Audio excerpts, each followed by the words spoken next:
Good morning, good morning, good morning. Happy Tuesday. Welcome to your neighborhood love dealer. Hello, hello, hello. The stash is out, and how are you? Happy Tuesday. I know you missed me on Monday, but you had some things to do, right? You had things to carry over from Sunday, and you had some things to contemplate, okay? So, let's be mindful and only take what resonates because sometimes the message is as precise as a Cinderella slipper. Other times it could be as broad as all outdoors, okay? So just be mindful and be aware that we use signs to describe, we do not use signs to dox people, okay? We just use it as a loose description so that we keep people's business as their business and be respectful of others. The struggle is real and karma does not last forever. However, karma is a lesson. It should not be looked at as a punishment.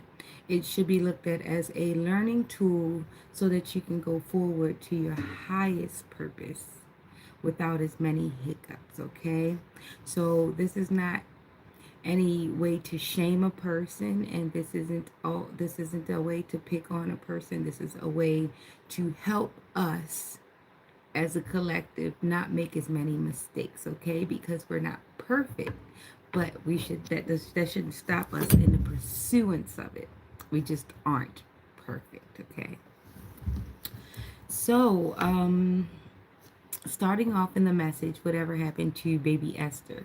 That was the thing that I woke up with this morning, having to research baby Esther. Come to find out, she didn't pass away that much long ago. She passed away in 1984. Um, Between 1930 and 84, there was a battle about her singing style and her style, period. They were jacking her style. They brought her in and made her sign a contract, and they put her through hell because they wanted to jack her style. They wanted to take her talent from her. That was her spiritual inheritance. That was something that could have made her a lot of money, and it had made her a legend. However, she didn't get the credit that she should have. She never got her flowers while she was here on this earth. She died a very tragic. It's a very tragic story behind her. Um, her raw authenticity was stripped away from her because people wanted to make money off her talent. They just didn't want her to make money off of it. So that's what I kind of woke up with this morning with the story of baby Esther. That is who you now recognize as the highly used, highly televised Betty Boop. And it's very unfortunate that a lot of people made so much money off of this woman's her talent, her charisma, her style was jacked. And to this day, people are making a lot of money off of this one woman, and she never got a chance to enjoy one dime. So rest in heaven, baby Esther. uh Esther Lee Jones was her name, so that we know her real name. Her name was Esther Lee Jones, and she was stripped of something that should have never been allowed. It should have never been allowed to happen that way. However, this is something that happens a lot in the industry. This is what happens a lot, period. People are born with things, and unfortunately, others seek to take and destroy it. And she built this up. This was something that came out of her naturally. This wasn't something that she took from anyone. This was something that she was bought. And unfortunately, people were able to study her and covet her whole style. And it was marketed. It was marketed. And she wasn't the beneficiary of any of it. And that's a very, very sad reality that some people have to go through. So with that going forward, that's the message. And I did my notes yesterday, and I've been sitting on them for almost 2 days because I had some other things that I had to deal with. And really, honestly, things are coming full circle when it comes to certain deeds that are being done. Hands in blood, that was a reference that I made. I saw another reader, she had the red gloves on, and it's something that I'd done before, but the symbolism is it is hands in blood. So that lets me know that somebody has their hands in something that's very, very deep. Probably pitted in family, probably rooted in some really deep foundations, because when they say blood is something that's either family oriented or deep in emotions, something deep in connection. So it's a very deep connection when it says hands in blood. And then it says, okay, so it's like a bridge. So it's either the grandparents through the grandchildren to the parent, or the parent through the grandchildren to the grandparents. So there's an action that's being enacted out, and it's like revenge. It's like generational revenge. It's like say for instance, a grandparent didn't get the love or whatever attention they needed from their parent. But instead of, because the parent is no longer living, instead of them enacted on the actual, or actually go get help or forgiveness, they somehow transfer the bad feelings to the child through the grandchild, because they're not able to directly attack the child that they had, that they're not that they're not happy with, that they're angry with. So in order to punish the child, they do things through the grandchild, and the grandchild, wanting to be a pleasing grandchild, not knowing, very innocently wanting to please the grandparent and still trying to maintain a relationship with the parent. The grandparent gives like either bad information or bad advice to the grandchild, which in turn makes the parent suffer, because the grandparent didn't want the parent to ever have rest or ever have, or ever get ahead in life. So they instruct the grandchild to create chaos in the parent's life so that the parent never gets rest, so that the grandparent feels vindicated in making the parent's life hell. And it can be vice versa. It could be the parent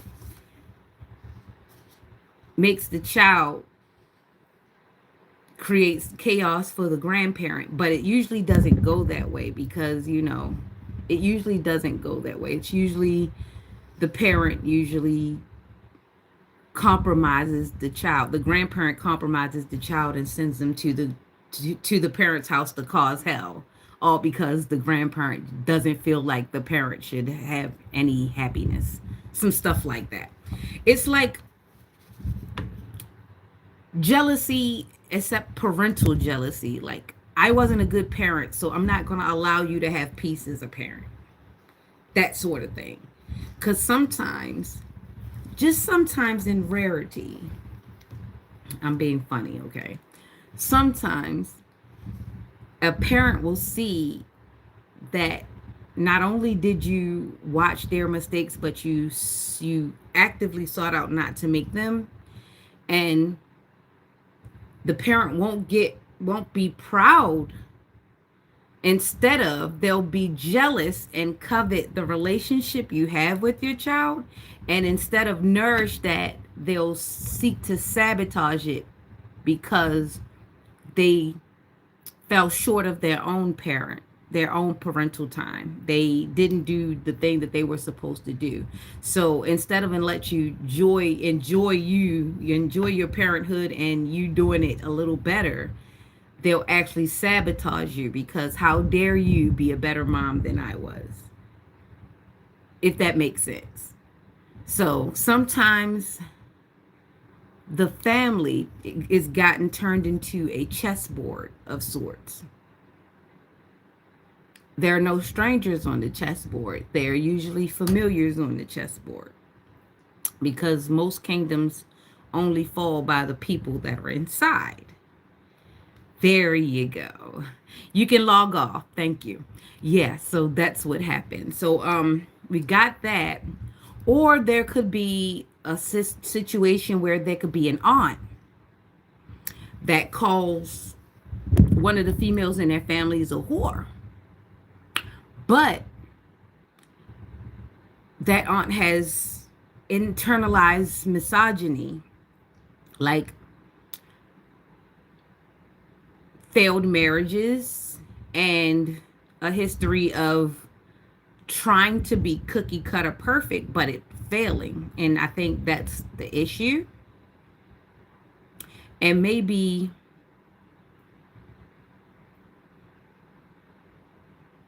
always having this judgment. Like, I've seen it. Like, you'll have a husband and a wife, and the husband, he's not denouncing religion, but he's there because his wife is there. But he's listening to how his wife is constantly judging other women. And in his head, he's thinking, I married someone who's very judgmental, to keep it light. So a lot of times when some men and women hear this, they're like, this person is a prude.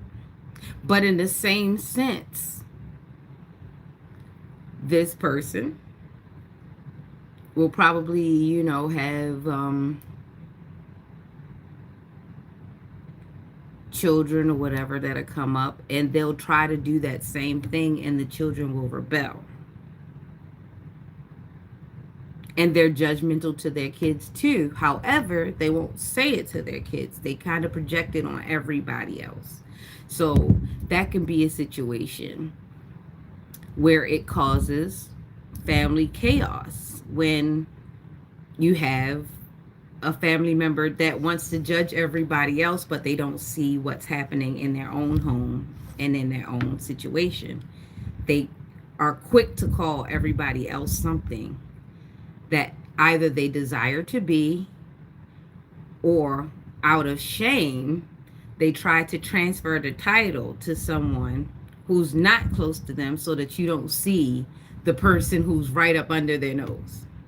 So it's a lot of that happening in the dynamic. And what's happening also in the age of Aquarius is people are starting to look at that. A lot of times we're so busy pointing outwards that we don't see what we're actually doing. Me, myself, I've done it. I'm not above that. I've been there. And you definitely have to give yourself a pause so that you can see where you are. So, like I said, we have to be mindful of our judgments and our outside projections and how close they can be to us. A lot of times we like to hear ourselves talk, but we're not taking accountability for our placement in that talk. Like, I was listening to another reader, and oh my gosh, it was getting good. It was juicy because she was telling me all the stuff that people be doing. And I'm listening, but she starts to say the signs, and I get it. A person that does not understand will say all people are lumped into this one group, not understanding that there are personalities and characteristics. And like we all say, take what resonates, is because this is a sensitive type of situation where we're being trusted to give information to help you. So when we give the information, we don't give it for you to pointedly go out at anyone. We give it so that you can reflect and act accordingly. So the reason why we give the information the way we do is so that not only we could protect you from yourself, because sometimes your thoughts can turn inward, and you can overthink things to the point where you become very paranoid. But this is not we don't want that. We just want you to be self-aware in where you sit in the map of your family, in the map of your environment, and note that a lot of times when you're pointing the finger out, there are fingers pointing back at you, and there might be some things that you could go over, right? Right. So, as much as I hate to give out the South Note notes, I'm going to do the Bible verse first before I give out the South Note notes, because it could get a little ratchet this morning. It's going to get a little juicy. My sleeves are up, okay? Sleeves are up, and I've got the, I was going to do the ethereal deck, but we'll do pink tarot because it's Tuesday, and I got up a little early. It's 3:49, so we've got some time. Okay? So we're going to start in Ephesians. No, I'm not in Psalms. Okay? We're in Ephesians, the fruit of the Spirit. We know them by the fruits of their hands. We know by what they do and the result thereof. So let's go. Whew. So I am in First Ephesians. I'm in Ephesians. That's right after Galatians. I'm in Ephesians, okay? Let's get it. Oh, for the person who's there, understand. I just said it, okay? So be careful what you ask for. Be prepared for the listen, okay? Because this is a nice word. And it covers all of us. If you don't feel convicted, you're lying. Paul, an apostle of Jesus Christ, by the will of God, to the saints which are at Ephesus, and to the faithful in Jesus Christ, in Christ Jesus. Grace be to you and peace from God our Father and from the Lord Jesus Christ. Blessed be the God and Father of our Lord Jesus Christ, who hath blessed us with all spiritual blessings in heavenly places in Christ. Did you hear that? With all spiritual blessings. Thank you. According as he hath chosen us in him before in the foundation of the world, that we should be holy and without blame before him in love, having predestined us unto the adoption of children by Jesus Christ to himself, according to the good pleasure of his will, to the praise of the glory of his grace, wherein he hath made us accepted in the beloved, in whom we have redemption through his blood, the forgiveness of sins, according to the riches of his grace, wherein he hath abounded toward us in all wisdom and prudence, having made known unto us the mystery of his will, according to his good pleasure, which he hath purposed in himself, that in the dispensation of the fullness of times he might gather together in one all things in Christ, both which are in heaven and which are on earth, even in him, in whom also we have obtained an inheritance, being predestinated according to the purpose of him who worketh all things after the counsel of his own will, that we should be to the praise of his glory, who first trusted in Christ, in whom ye also trusted after that ye heard the word of truth, the gospel of your salvation, in whom also after that ye believed, ye were sealed with that Holy Spirit of promise, which is the earnest of our inheritance until the redemption of the purchased possession, unto the praise of his glory. Wherefore I also, after I heard of your faith in the Lord Jesus and love unto all the saints, cease not to give thanks for you, making mention of you in my prayers, that the God of our Lord Jesus Christ, the Father of glory, may give unto you the spirit of wisdom, revelation, in the knowledge of him, the eyes of your understanding being enlightened, that ye may know what is the hope of his calling, and what the riches of the glory of his inheritance in the saints, and what is the exceeding greatness of his power to us ward who believe, according to the working of his mighty power, which he wrought in Christ when he raised him from the dead and set him at his own right hand in the heavenly places, far above all principality and power and might and dominion and every name that is named, not only in this world, but also in that which is to come, and have put all things under his feet, and gave him to be the head over all things to the church, which is his body, the fullness of him that filleth all in all. Let me read a little further into 2 because it matters.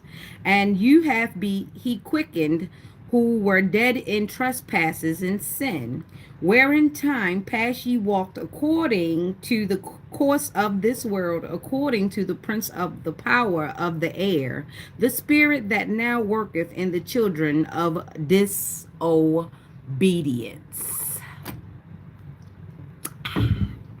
That was a juicy one there. Yeah. So, New Testament gangster, were you listening? Or were you just listening so that you can willfully maintain your disobedience? Or willful ignorance, because everything was outlined. See, this is the issue when you only read a few verses at a time. You just read enough to comfort yourself. You read enough to tell yourself, oh, good chap, jolly-o, jolly-o. No, you have to read enough so that you can understand that you should be humble in your speeches. You should be humble before you wag it. Wag it, okay? Because God did give us a certain amount of things, okay, to deal with. And he gave us the responsibility and the instructions. Everything is set forth. It's just that a lot of us are very arrogant to feel as though that we could just take things and crunch them the way we want, okay? This is not a Klondike bar. This is the word. This comes in the form of fruits and veggies. This comes from the earth. This is organic. This was not made in a factory, you see. It was not manufactured. You see, the words and the book is tangible, but if you listen to the instruction, even if you've never opened the book, if you've always had pure intentions, you have embodied these same words. You didn't have to read these words in order to embody them. It's just that when sin became sin and became captured in sin, people needed words so that they can come and pull themselves back out of it. Because honestly, we were born without knowledge of these horrible things. We weren't just naturally going to go and do these things. And this is why we were born with parents, because parents were there to say, stop, take your hands away. But unfortunately, we had this thing of parents that said, no, try it, do it. I didn't do it. Let me see you do it. And let me see if you survive if you do it. If you do it, I'll try it. And now we have a whole nation full of people trying things they had no business trying, because they knew. You had no business trying, and you did it over again. And because you had the nerve to live the next day, you decided you wanted to teach the next generation to do it. And God said, oh, they playing with me. I'm going to keep telling them to stop. And you kept telling them to do it because nothing happened to you. So you wanted to keep experimenting because you wanted to keep trying the hand. You said, well, he promised, where is your God? We're going to send you in as a crash dummy and see if it happens to you. Oh, no. Next generation, we're going to see if it happens to you. Oh, no. Next generation, we're going to see if it happens to you. And oh, we kept playing and playing and playing and playing. But now, the lake of fire, the lake of fire, the lake of fire. Do you know that there are no natural lakes in Maryland? All the lakes that are in Maryland were small populations. And they just decided one day, somebody got up and decided to redistrict the place, and redistricting used to be just water, a lot of water, and people that couldn't swim being submerged in it. And even if they could swim, they were put in a situation in which they couldn't swim. They were come upon as a thief in the night. They were strategized against. It was very, very covert. It was infiltration.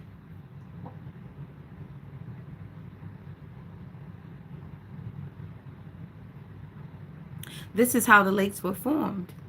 This is how it was formed.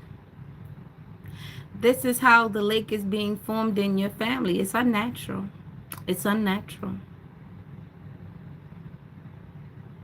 It's unnatural. How the lake is being formed in your family. Let's get to the notes. Hands in blood, grandchildren, parent, to the grandchildren, through the grandparent. Strategic strippers, somebody's pregnant by the ghost.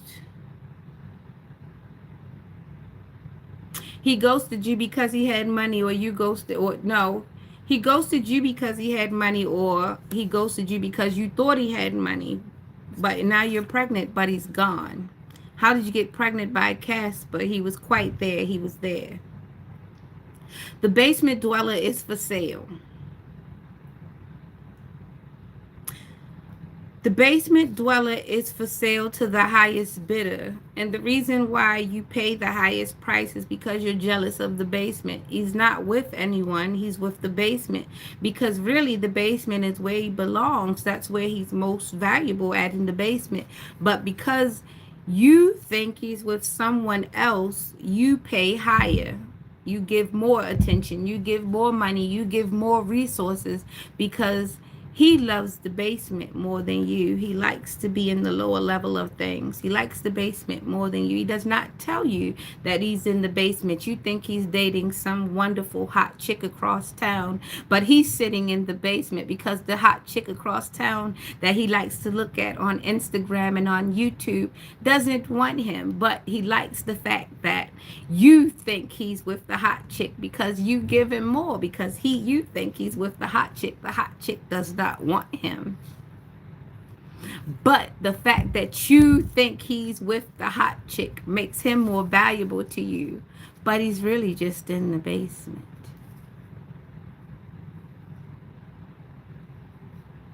The real woman that he's really with is with his mother, and his mother doesn't like him either. So she's trying to give him to you. So she makes him seem like he's seeing a hot chick too, because they both know that you're silly enough to be jealous of the basement. But they also are smart enough to know if they give the basement a name like Shelly or Brittany or Tiffany, you'll keep him out of her basement and out of our BG&E bill a lot longer. You'll feed him out of your fridge. You'll let him put his game console in your house if they name the basement Brittany.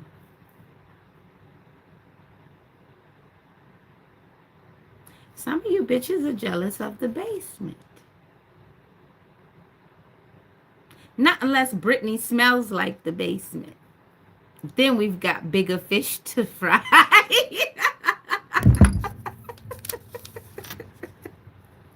Okay. Ooh. Here's something. Lots of small dick energy. I was trying not to say this yesterday, but it is. It's at least 3 to 4 men. That's small dick energy. I don't know if they're related to you. I don't know if, because you do know that you might have relatives that might have like a little sickness in their head and they're attracted to you, but they have small this. So they try to hook you up with guys. They try to hook you up with the same guys like them. Because in guys' weird heads, it's like if they can get their homeboys some coochie, it's like they've gotten coochie for the rest of them, even if it's their family. Like Some weird guys would be like, yeah, go and mess with my sister, yeah. But the sister, but some weird guys won't tell you that they're really weirdly attracted to their sister. And it's like a weird fantasy. It's very, very tabooish. I don't know why that's coming in through. It's like somebody has a body part. And when they think of their body part, they think of a family member, and they try to hook their friends up with their family member because it's like getting it via through the family member. It's a really sick sicko. Trust me, I wrote it down. I wouldn't be saying it if I didn't write it down. That's why I have to keep focused. Okay, so I'm getting, and it's a lot, it's different scenarios involving like somebody's member is so small that they've involuntarily turned a lot of women into lesbians. I don't know if they know. I think it happened to me. Jesus Christ, I just had a flashback.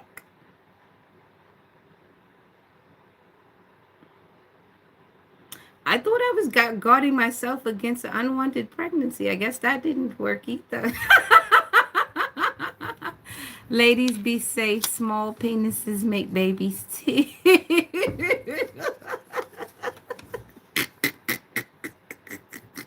Try to sell to someone. Pussy trade for big dick. Okay, that's what it is.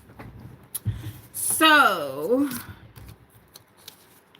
lots of small dick energy. This is where we left off at. The basement dweller is for sale. Lots of small dick energy.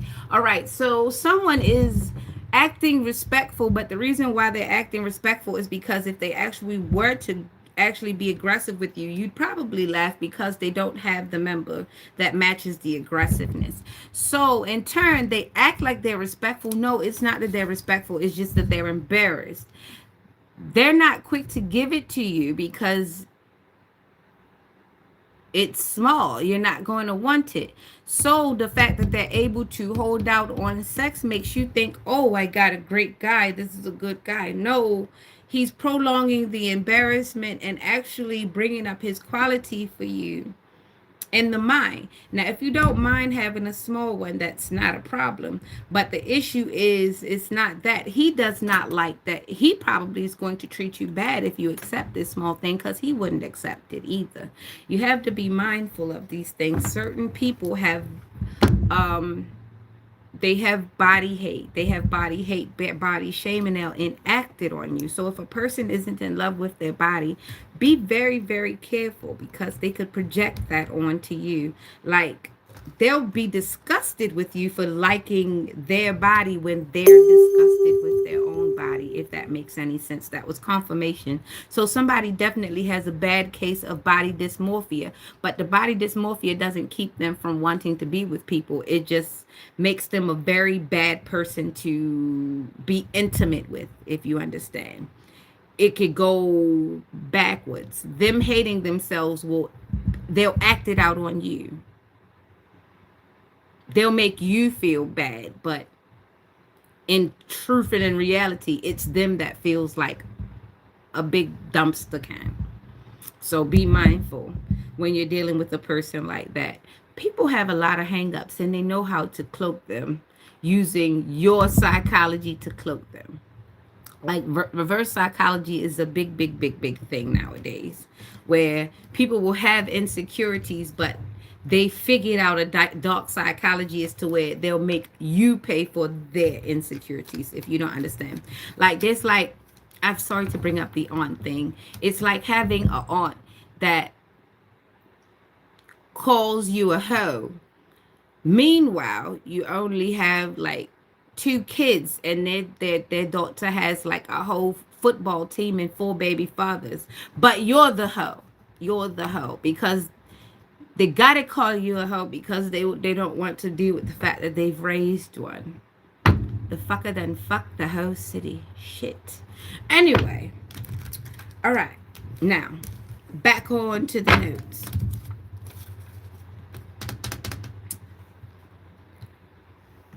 Try to sell. Okay, so there are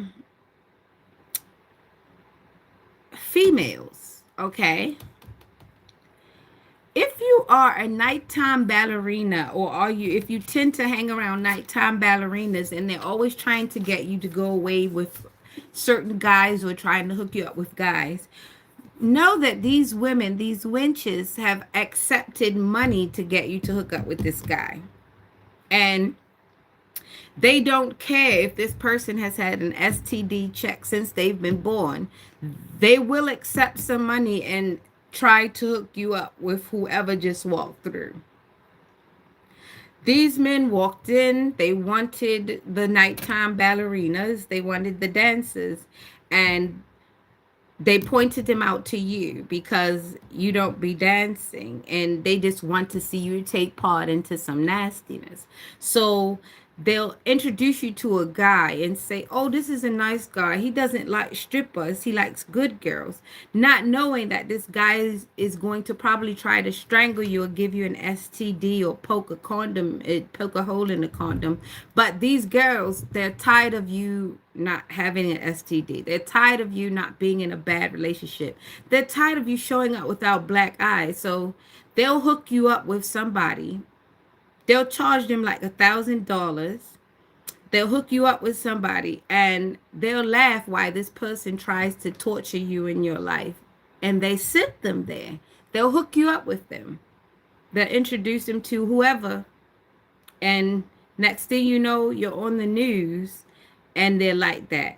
But I always see on some of those shows where they all end up in jail anyway, and their fate ends up a lot worse than the person that they set up. So whatever that is, cheerio, so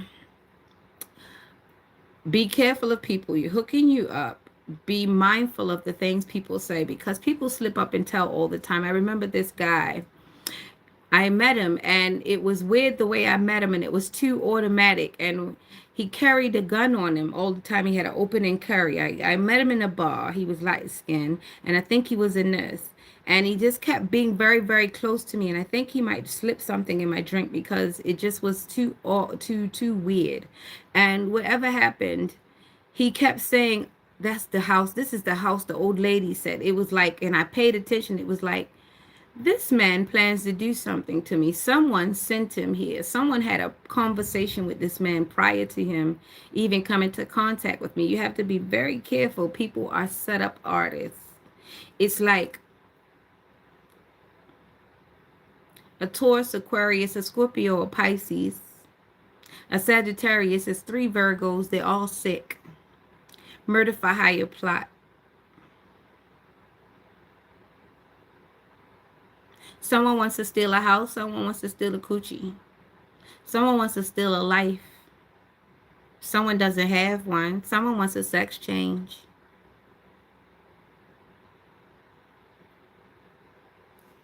Wow. Anyway, yeah, energy, career criminals, know you ugly on the inside because the same cell block 8 raised coochie. So either somebody's going to jail pregnant, or they're going to get pregnant in jail, or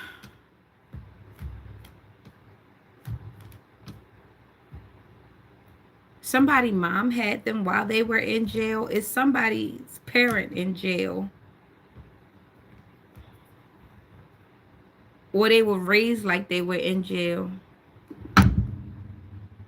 Something like that. That's the notes. Honestly, I wrote it down. Confirmation.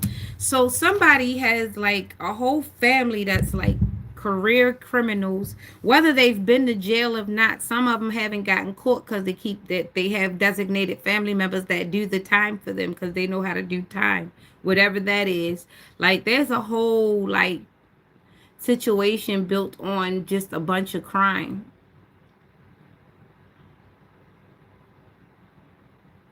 I think this is the generational curses that are ending. For a lot of us, we've like in the last 10 years, it started breaking some generational curses. Some started early, some started late, but we're all finding out how many criminals we were surrounded by.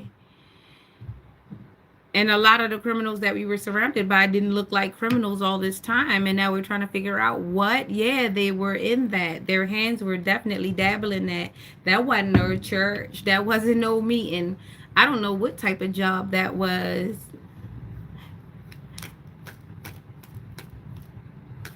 A job like that, everybody is having sex on that job. That's why, ooh. A job like that, everybody's having sex on that job. Everybody. If you have a job that has a 24-hour schedule, check your partner more often, every 2 to 3 months. Check your partner every 2 to 3 months.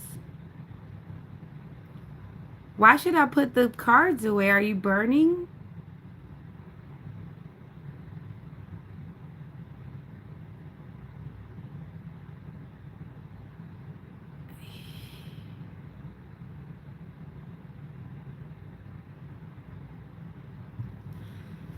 Okay.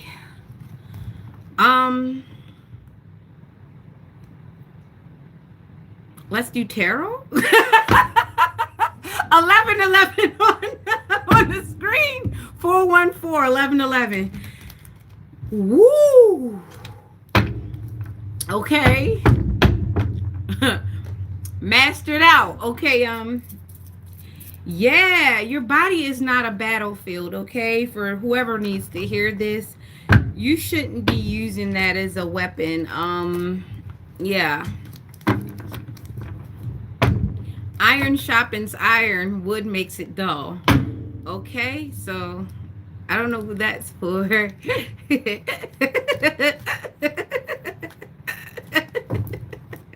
Gemini, step up. Let's start with you.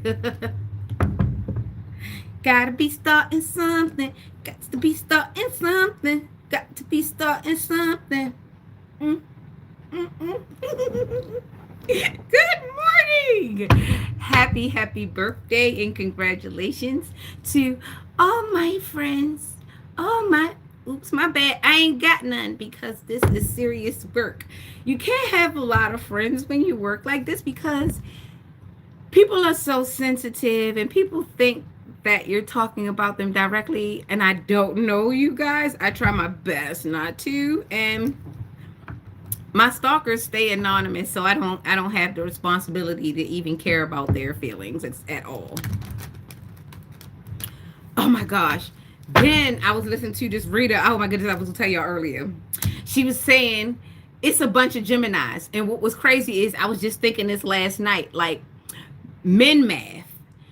They'll mess with one girl who they thought was like the best girl, and then they'll go find a whole bunch of girls in her same sign and think that they gonna act like them. Silly rabbit. You done tricked your damn self. Because I was hearing how there was a Gemini that's spitting in people's stuff, their food, and putting all that body fluid in there. And I'm like, dang. How can a person, if they thinking about, if they like, say a man meets a Gemini and then they like, oh, I loved it, that Gemini, even though they wasn't shit to that Gemini, they be like, oh, I loved it, that Gemini, right? So now they think every woman that's a Gemini is supposed to do something for them, right?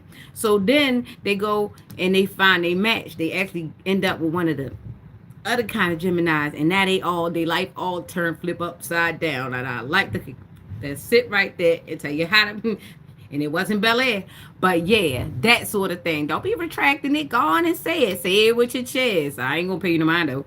Anyway, so yeah, so I was thinking about it like, dang, how they gonna tell one Gemini from the next? You can't unless you get to know people. This is why you can't speculate and make up narratives in your minds about people. So that's why it was funny, because now I bet you she got all y'all paranoid. Y'all don't know what to do. Maniacal puppet laugh.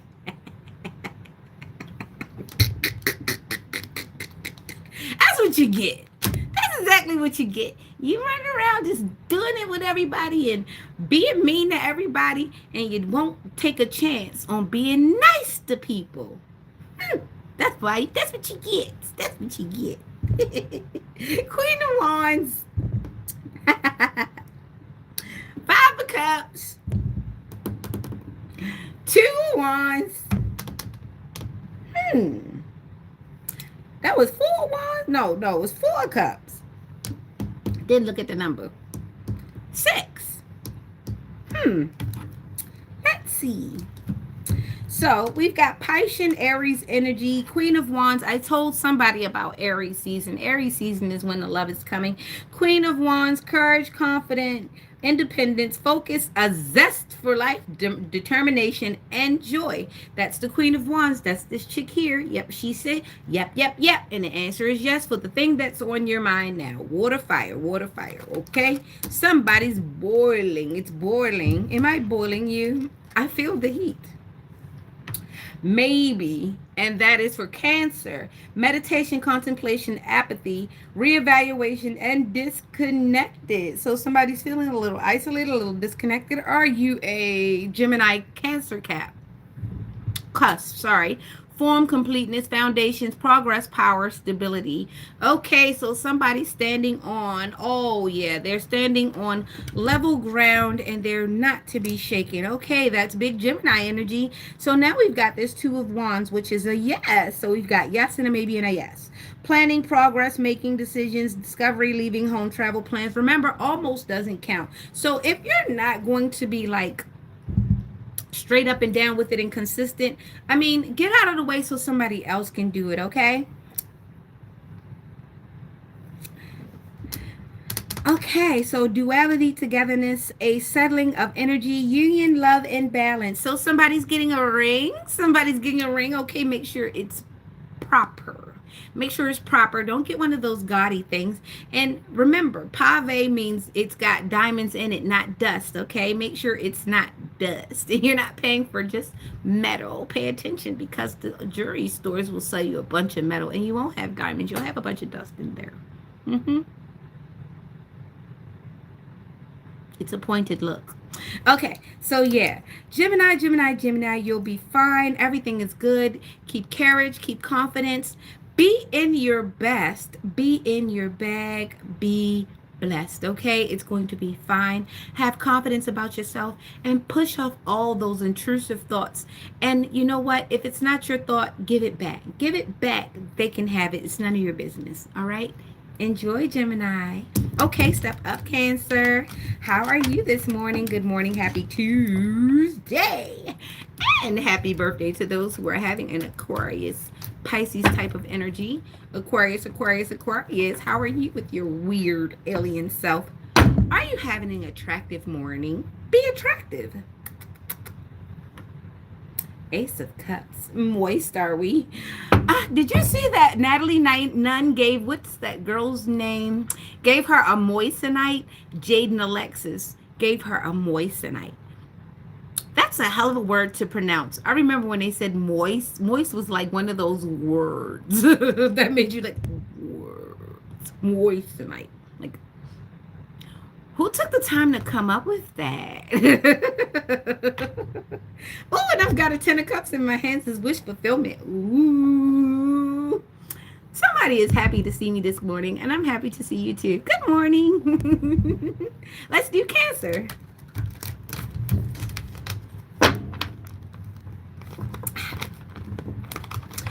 Time on my hands since you've been away, boy. And I ain't got no plans, no. And the sound of the rain against my window pane is slowly driving me insane. But I'm going down,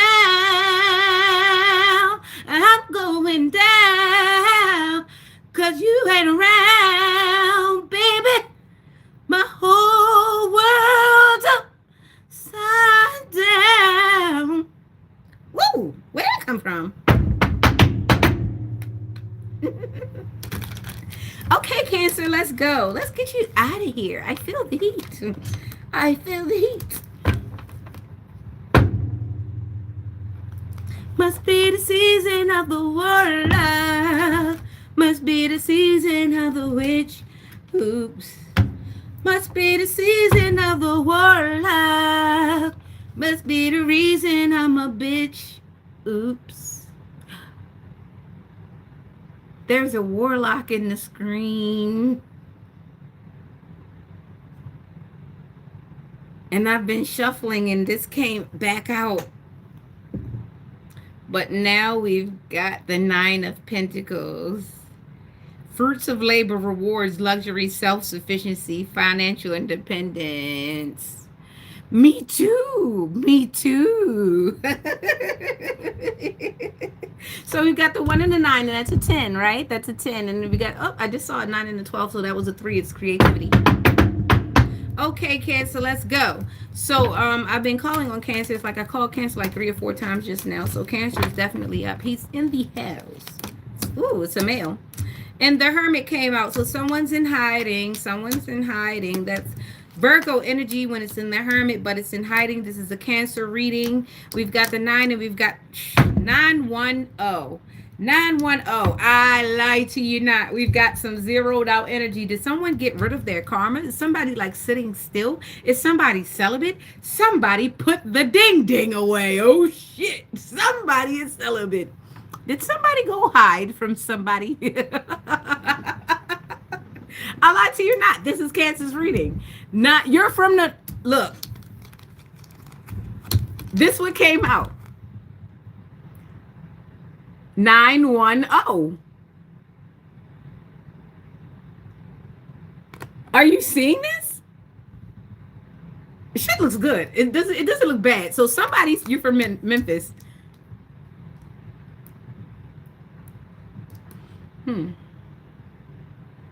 Places to go. Anyway, like I was saying, places to go. All right, so let me put it back together. Okay, so maybe is the answer. And I was just thinking that maybe you're right. We are right. We are right, Master Wentworth.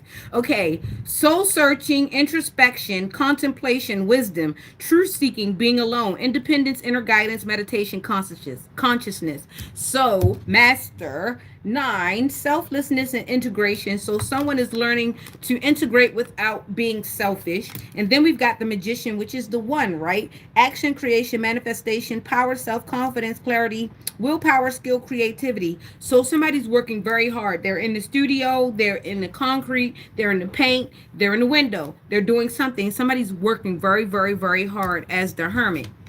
I can relate.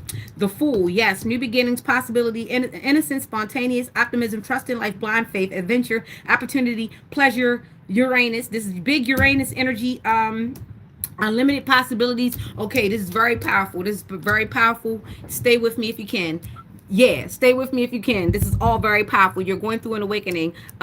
If you can, stay off of the clearance rack. Stay away from them. Don't look at them. Don't talk to nobody. Don't give nobody shit. Don't give nobody a goddamn thing. Nothing. Your heart, keep it there. Keep your heart big, but keep it for yourself. Right now, is the biggest thing is to invest in you. Oh my gosh, this is good. This is Cancer energy. If you're in a Cancer, I don't know if we got any gamblers around here. Make a bet, not 2. Take a drink, take a shot, not a lot, just 2. The 9 and the 1 that goes to 10, which is wish fulfillment. You are right there. You're right there. You're right there.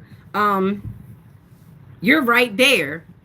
If you're not about to meet the love of your life, you are about to hit the biggest lick ever. You are about to be comfortable. You are about to be lit.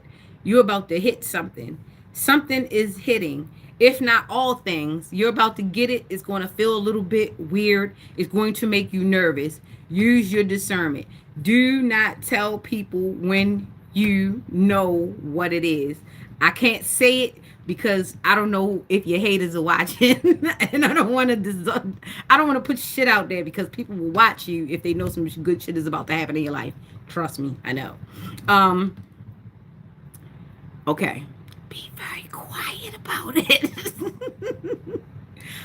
um, keep this to yourself. It's happening, okay? If you meet somebody,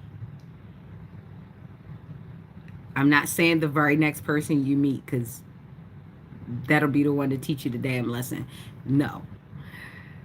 If you meet somebody, pay attention. Listen to their words. Smell what happens. Hear. Get quiet sometimes. Listen. Smell. Use all your 5 senses. And then go back and sit with yourself. You need to go to God, meditate, do whatever. Take your time. You will not get this opportunity a lot. This may or may not involve travel. That's why everything got to be in order. If you got a PO, go ahead and write a letter now. Let them know you may have to travel or you may not. I don't know. Your house, make sure your shit is in order. Make sure you at least got 2 things to drink in your fridge or something you could cook. Make sure you have something to talk about. Make sure whatever you got, if you got a talent, if you got a business, make sure you have something written down. Make sure you have a proposal. Make sure you have something official to show. Because I don't know whether it's going to be romantic, platonic, or business. It could be all 3. This is why if you stay ready, you don't have to get ready. You could meet the love of your life. And if you have certain things that are not done, you still got this chick calling. You can't go out to a restaurant because you went here too many times with all the other ones. Get your shit in order. It's about to happen. From now until Aries season, the eye is on you. You see it? The eye is on you. It's happening. It's happening for you. This is a Cancer reading. And I've been saying it for a while. This coming Aries season, it's a lot of love between now and this coming Aries season. I'm not even pressed about Valentine's Day because it's a lot of fake shit gonna happen around Valentine's Day. I'm sorry. I'm just letting you guys know.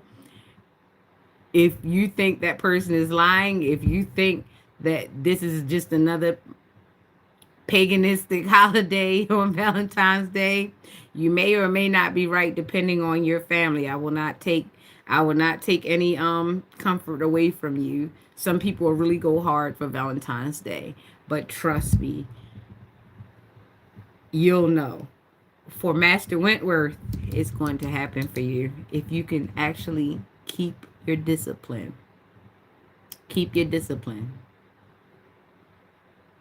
Keep some condoms.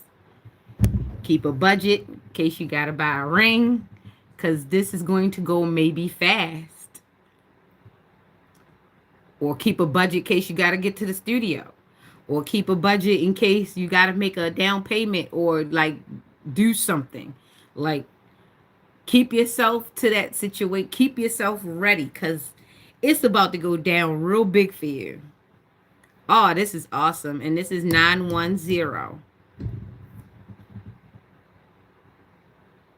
And when you get this good 0 in your karma, you're doing something. You're doing something wonderful. You got good karma. You got dharma. This is what it is. You've got dharma.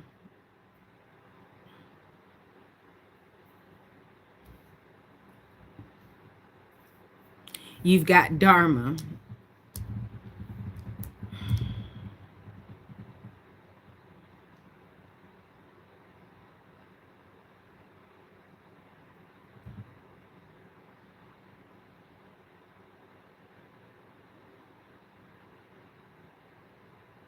I'll see Master Whitworth again in the chat. I know he'll be back. All right, so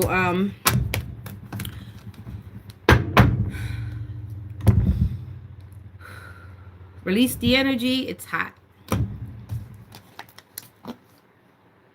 That was Cancer. Leo, big cat.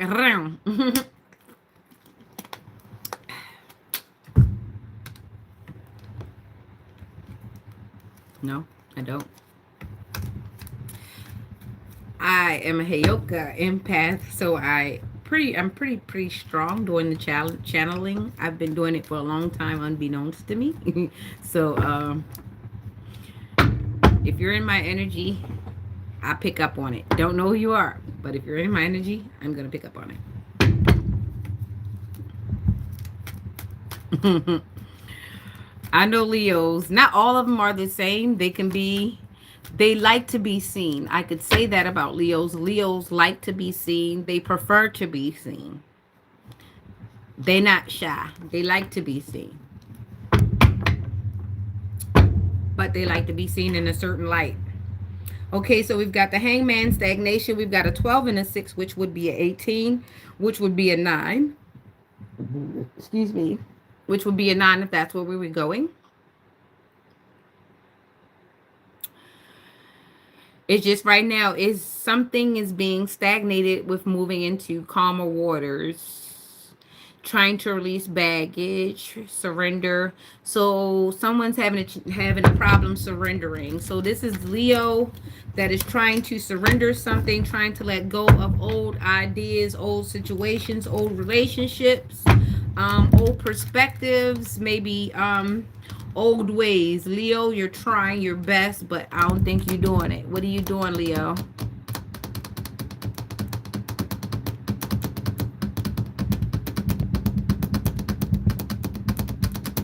I'm tapping out something like sounds like New Orleans, like what do they call that? Zeta music or what style of music is that?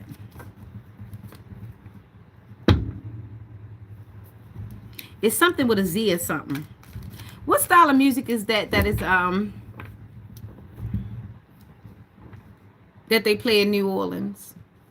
When they doing it, is that energetic music that they're doing in New Orleans? It just like it take over you or something. Zydeco. Thank you. Appreciate that. Zydeco. I knew it was a Z. Zydeco. It's something with Zydeco. It's something with Zydeco. All right, so it's something very, very bounce music. Zydeco bounce music. It's high energy. It's frequency music. It's intrinsic. It makes all your body parts move. It's almost likened to like the African speaking drums. It speaks to, yeah, it speaks to your plasma. You know how they do that? I'm getting sciencey on you. How can you not take one without the other? Have you ever seen how if you put water on I actually can. Have you ever seen if you can actually you put water on like a bass or like an amp and you see how the water makes these certain, I don't know why that just came up. Okay, so Leo, something about moving to calmer waters and all that. And I don't know why Zydeco is coming out here. It's like something takes over you.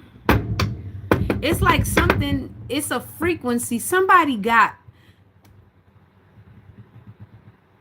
this ain't for everybody.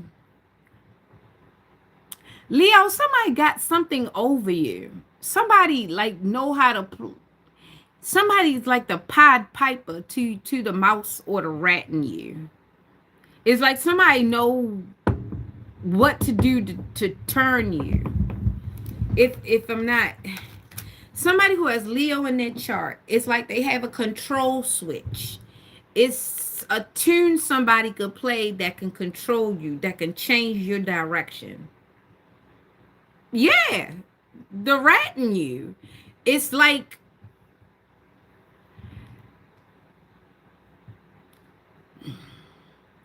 you can be in a room with somebody and somebody could hit a switch and you'll change. I don't think you like that. I don't think you like that person having leverage over you like that. However, it's a leverage.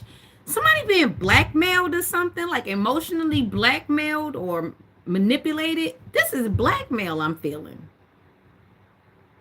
Like that.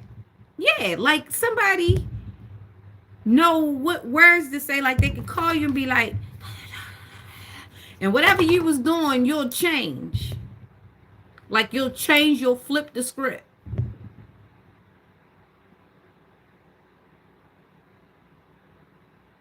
Well, I mean, if somebody can control you like that, you can be called a rat. Not unless the person looked like a rat or got teeth like a rat. But it's radish ways. I don't know why rat came out. I don't know. I keep telling you I gotta say what I'm feeling, and that's what it is. Let's see, Lee, what this Leo is. Okay, so possibly there might be.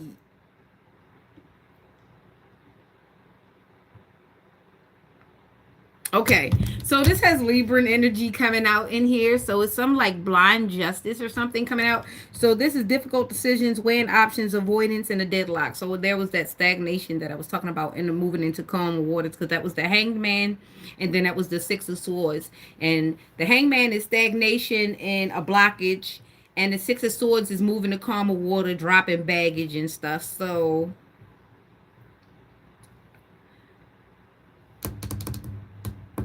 right, the avoidance and the deadlock. So somebody's trying to avoid all of this that's going on. Somebody don't want the Leo, or somebody's trying to stop the Leo, or is the Leo trying to stop somebody from moving to calm waters? Is somebody trying to stop something?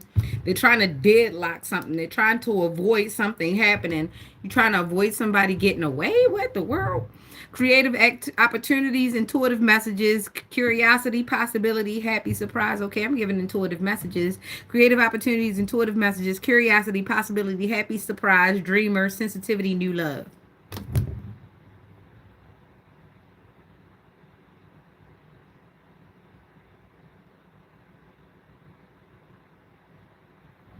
Hmm. All right, okay, and then we got this damn hermit again. So somebody is hiding.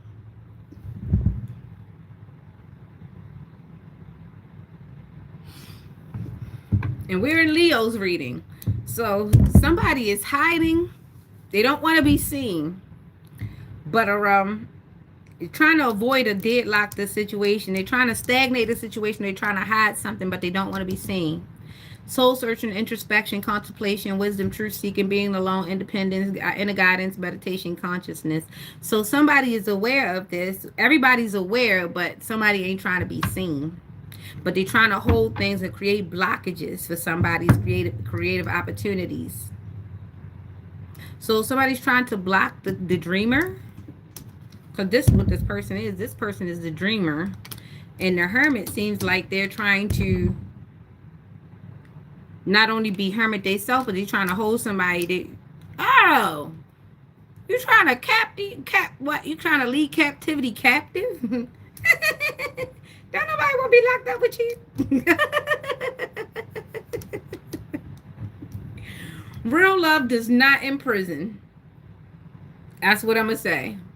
Real love does not imprison anyone or try to entrap them or try to coerce them, because this is the thing. If they should ever see an opening or a crack in the fence, in the gate, in the door, they're going to leave out.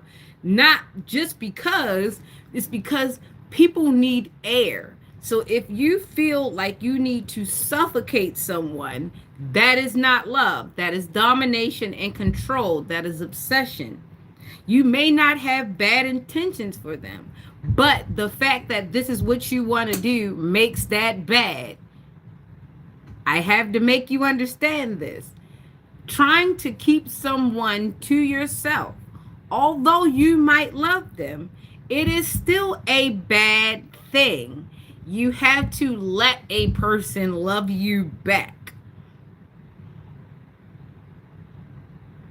Even a dog that you fed all their life will run out if they get some fresh air. They will go outside. and attempt to roll in everything that they have not experienced in this life because you have kept them from breathing. Trust me, I know. I got a cousin. Good Lord.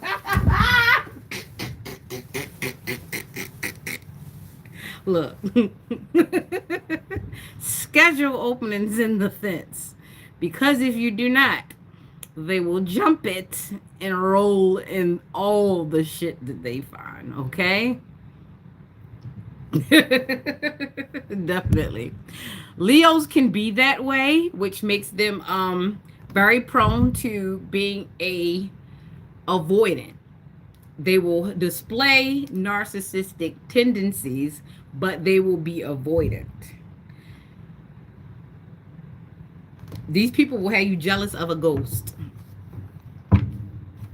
I think that's that situation that I explained earlier. It doesn't mean that they have to be a Leo, but in that case, in that chart, these people will have you jealous of a ghost only because you won't be jealous if I told you I'm just sitting at the bar getting drunk. I have to make you feel like my life is lit so that you can keep calling me and asking me who's there and try to smell my pee-pee or try to smell my breath to see if I've been doing something. Because you're not going to be jealous of nothing, so I have to make you feel as though I am Big King Dingling. Even though you are very aware that I only have a few inches in my pants. But if you think somebody else wants it, you'll be, yeah, you'll do anything you can for this Tootsie Roll Pop.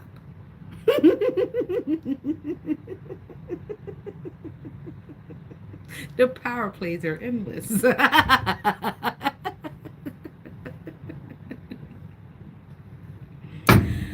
don't know what you know, but remember this.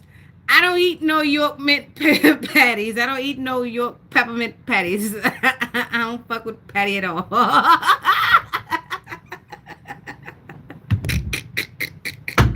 So Leo, I don't know what you gonna do, baby. You can't be trapping people, and I know you don't want nobody to trap you because it's called big cat energy. So you know what happened to them tigers when they be in the cage and you walk too close, and you go by them, tighten them claws, go around. Let me out, okay? So, if you want to love somebody, let them love you freely. Let them love you because love is easy and it's wonderful and it is very, very liberating. If you find yourself in a situation and it's not liberating, it don't make you feel like you could just take off in the sky, baby. That is not the thing for you. You should not feel imprisoned. You should not feel like everything come out your mouth going to get you punished or left or treated bad. If you feel like everything is going to be used against you in the court of their law, God damn it, abandon. Run, lest you be persecuted. And the bad part about it is the person that usually persecutes the person is usually the worst of the situation. It is extremely weird. All right, so now we've gotten to Virgo. How you doing, Virgo? Oh my gosh, I've been coming up with some weird stuff for Virgos. We've had some very intense Virgo activity in the mental space of the spirituality. We've got some Virgos that are very, very, very enamored with the illusion of control. But the issue with the Virgo theory is, and it's not all Virgos. I've met a few. Then again, I don't know. I haven't met all of them, but the ones that I have met, they're extremely neurotic and they want control over it's like body snatchers. They want control over everybody's body and not theirs. It's like they forgot that they got one that they can control. Weird. Okay, so come on, Virgo. Come on and sit down. Your body's not a battlefield. Stop weaponizing it against everybody. And don't weaponize nobody else's body against nobody. Like, you guys just have a thing with projection. So we got the Page of Swords, new ideas, curiosity, thirst for knowledge. Don't be nosy, because y'all be in people business and it's kind of borderline against the law. Thirst for knowledge, new ways of communicating, restless mental energy. Okay, so don't be a basket case. If you need to take a break from the world, if you need to actually check into somebody's facility or check onto somebody's couch, you should do so. Do not think that you are above some type of advice. Okay, nosy for real, always in somebody's business, never in their own business as much though. The Hangman, so the stagnation is here. So whatever you're doing, you're stagnated in mental.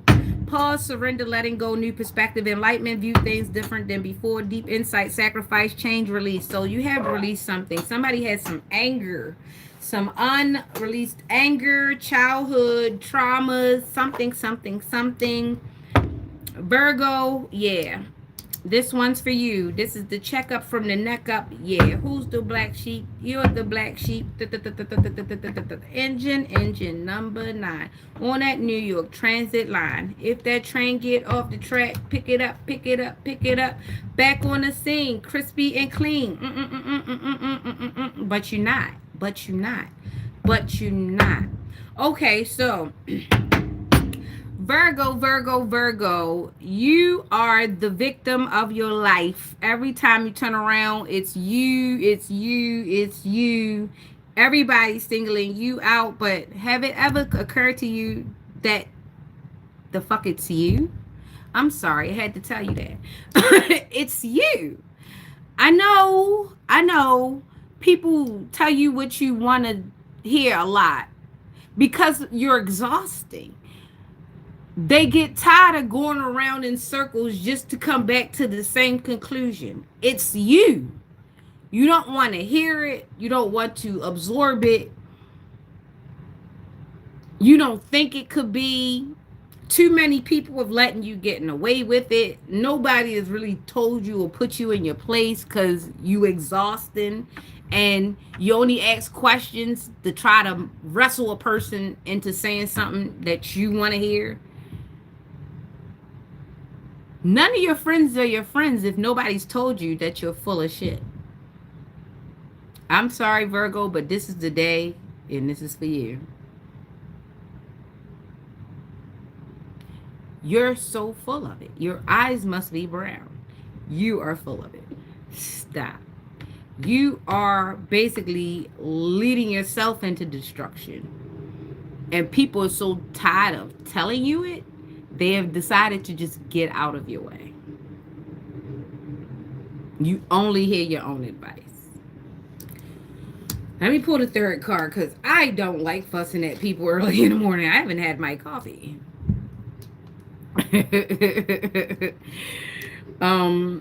Yeah, the disappointment, abandonment, withdrawal, escapism, walking away, leaving behind. Yeah, we all have to take accountability for our things, and you can't get so caught up in you just being perfect that you don't understand that a lot of your perfectionism has come at the cost of tearing everybody down. Like a lot of people took L's just for you to feel like you were perfect.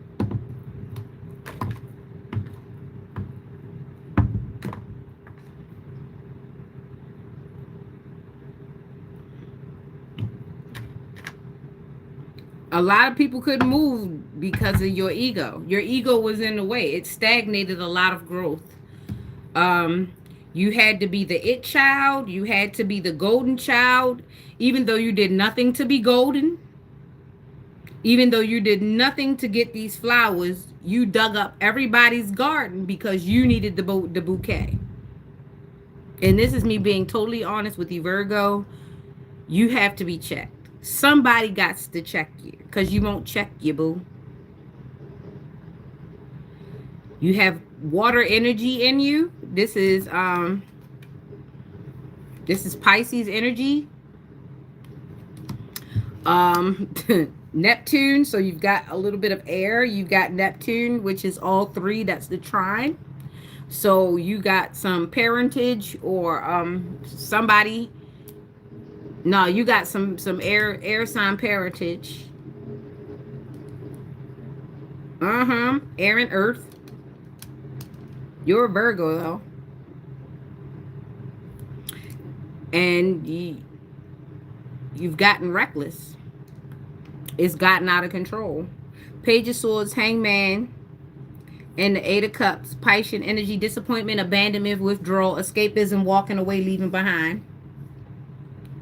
You got to let whatever it is go. You got to stop. You got to rebuild. You got to give your own self. You got to go on and surrender and give yourself an ego death. It's time for you to just let go of the bull. As you get older, you got to realize some things aren't you got to let go some things. You got to redo some things. You may not like where you are in life right now, or you might not want to accept that you've made not the best decisions up until now, and it's time for you to just do something else. I don't know what you invested in, but it seems like this is a contract. It seems like this is something that you just can't walk away from like that. But the longer you stay, the more you're entwined. If you aren't to the point of no return. If you are to the point of no return, I hope you seek some type of help, counseling, or some way out of it, or some type of remedy. Be a professional, because it's going to need to be professional at this point. But yeah, you need to stop giving yourself your own advice if you've painted yourself into a corner. You put yourself, you've locked yourself in, you've deadlocked yourself. And now all you could do, even if you have some money, it's not like you can spend it freely, because it's going to end you up in some type of legal situation. We got the 8 plus the 12, which is the 20, which is the 2. You need to balance out your house. Get your things in order. Get your things in order now. I mean, almost down to a will. Especially if you're on the other side of 40. Get your things in order now, Virgo. Get your affairs in order. All right. Ain't nobody stopping you from going to go eat. You sound crazy. Are you a Virgo? All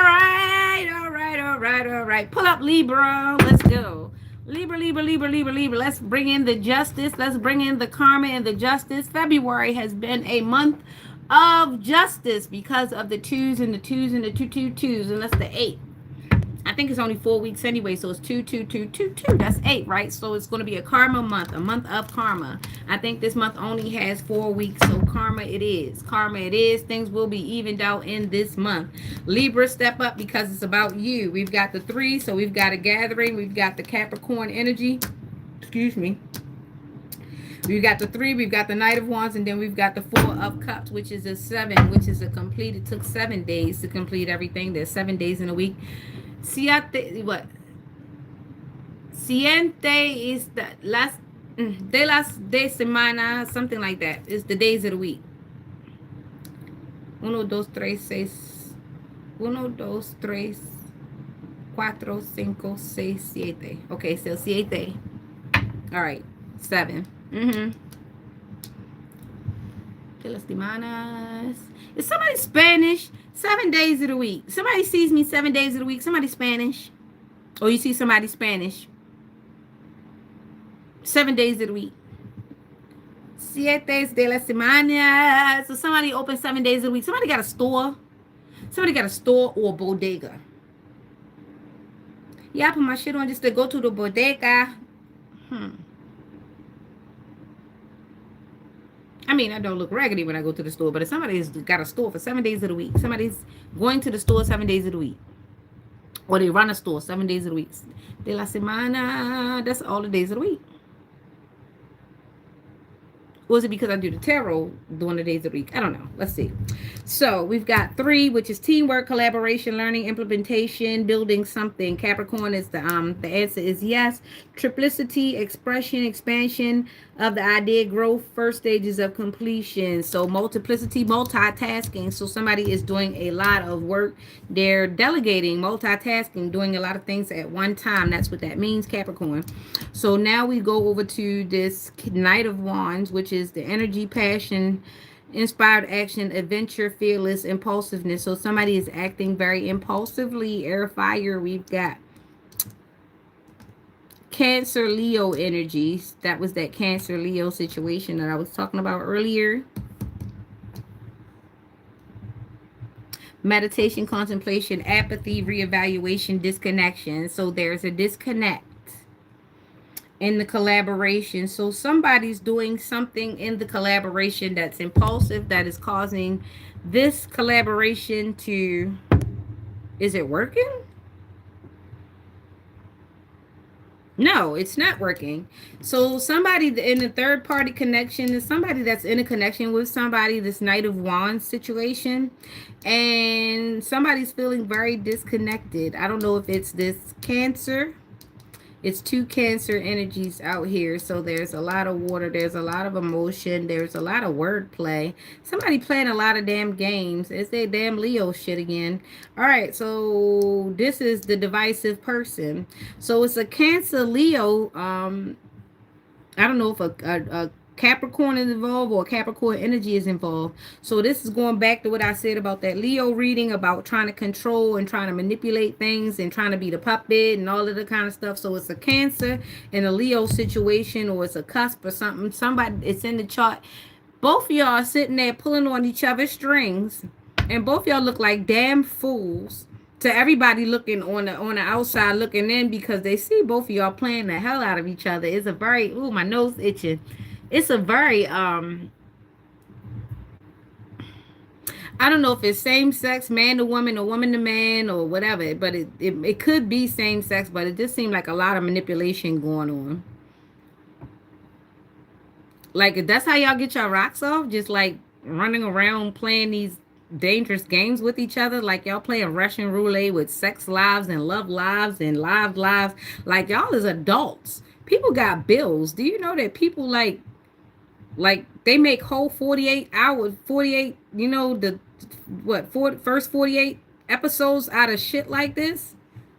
Like, there are some messy adults that have nothing else to do. This is why I don't watch soap operas, because they make stupid people with nice clothes feel good about running around doing stupid shit. This is why I don't like soap operas. Right here. This is why I don't like soap operas.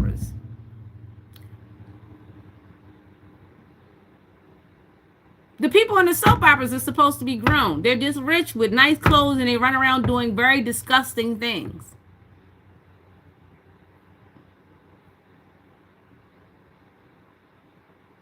God bless you, and I hope that's the truth. Live authentic. But this right here. This is why I don't like soap operas. This is why I probably never liked soap operas, because that's all I used to think. I say, these people are beautiful, rich people, and if you didn't look at them, you would just be like, why are they so disgusting and nasty? Just because they were in general cities and the hospitals and this, that, and third didn't mean that they weren't being disgusting. Like Thorne and the twins, the Newman twins or whatever. Like, they had sex with every woman in the damn family, and then the next generation, and then they married the daughters. Like, do you know who absorbed that content? Prisoners and stay-at-home moms for a very long time, and not just stay-at-home moms, women who watch soap operas at work. Yeah, the 24-hour building people. They watch soap operas, and then now, after COVID, they turned into their favorite soap operas and came out and gave us reality TV, which was the soap operas reenacted in real damn life. You high-priced heifers.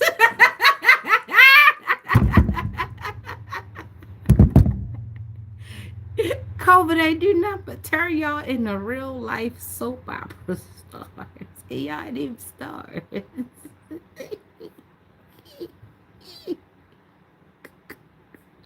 Shout out to Sephora and Ulta. You guys made them rich. Gave them your complexion and your dermatitis and all your aesthetics. Damn. Everybody made money off your bullshit but you. Damn. Reality sucks in this very moment. I don't mean to laugh, but that's just my humor. Anywho, who Libra, get it together. And that's justice. Scorpio, step up, because I am insufferable this morning. I don't know what the heck just happened there. All right, Scorpio. Step up, lovers. Loves and lovers.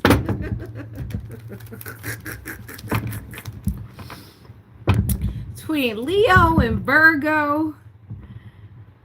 Whew. Libra. What's up with y'all? What's going on? The Empress is out. Scorpio. Haha. Scorpio. I'm so glad y'all came because, woo, the drama was suffocating me. So now we've got the 3. And do you know Friday is the 13th?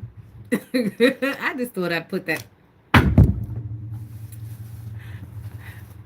I walk away now? All right. I just said it, right? I said, do you know that Friday is the 13th after these 2 cards came out, right? Then I put the 3rd card. Why the 3rd card was this? 13. And that's the Chariot.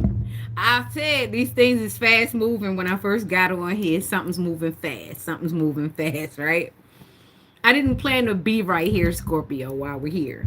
So 1313 is what I got, right? 1313, that's 26, which is a 9, We're back at the 9, which we're back in the boule, right? For some reason, we're back in the boule. When I say boule, I'm talking about sororities, sectors, groups, cults, covens, the Hierophant groups, things that you might join. The Greeks, you know, them brothers and them sisters that get together and they got connections upon connections upon connections. They don't have to work in the same jobs yet. They have connections. They the type of brothers and sisters, if they know somebody, they can call somebody. They be like, hey, I know somebody over there. I can call and get this done. I can call and get that done. That's the boule bullshit. That's the 9. Scorpio. We have passion. We have aggression. We have all the dangerous, dirty, mixed up things that are sexy. All right, so we've got the Empress. We've got, yes, abundance, nurturing, fertility, feminine, good parenting, development, accomplishment, growth, evaluation, and action, which is a 3. Excellent communication and creativity, who is generally optimistic. All right, that's for Scorpio's energy. And then we've got the 10, which is in Virgo. And I saw that. I wanted to show you that this Empress, yeah, wonderful energy. That's the 3. 3 is creativity. 10 is completion. 10 is fulfillment, wealth, financial security, family, long-term success, contribution.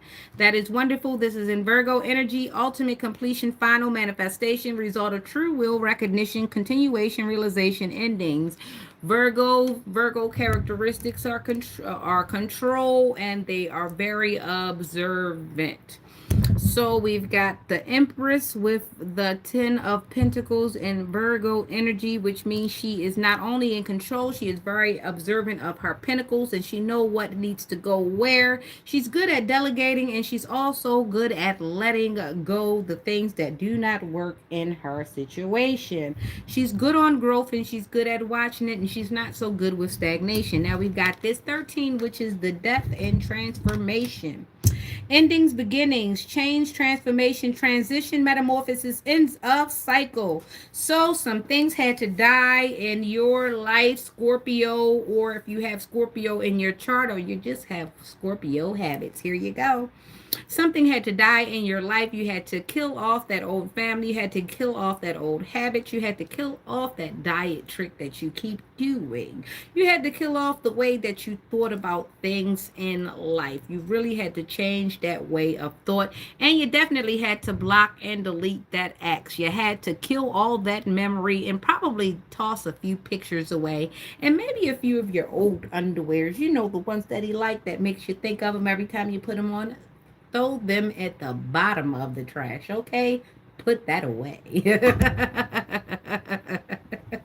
So, Why you have 1313 out, I am going to appreciate 1313 does not always mean 1, 2, Freddy's coming for you, unless it does, because this is black and white, okay? And it could be the killer of dreams. You might be killing someone's dream of having you back around or having you back, and that's okay. Stomp that shit out. Let them know that you are not returning and there is no regurgitation and you don't mind taking a few Tums to keep it down, all right? So let your exes know that they can take the left to Texas, all right? Let them go, let them go, let them go, Scorpio.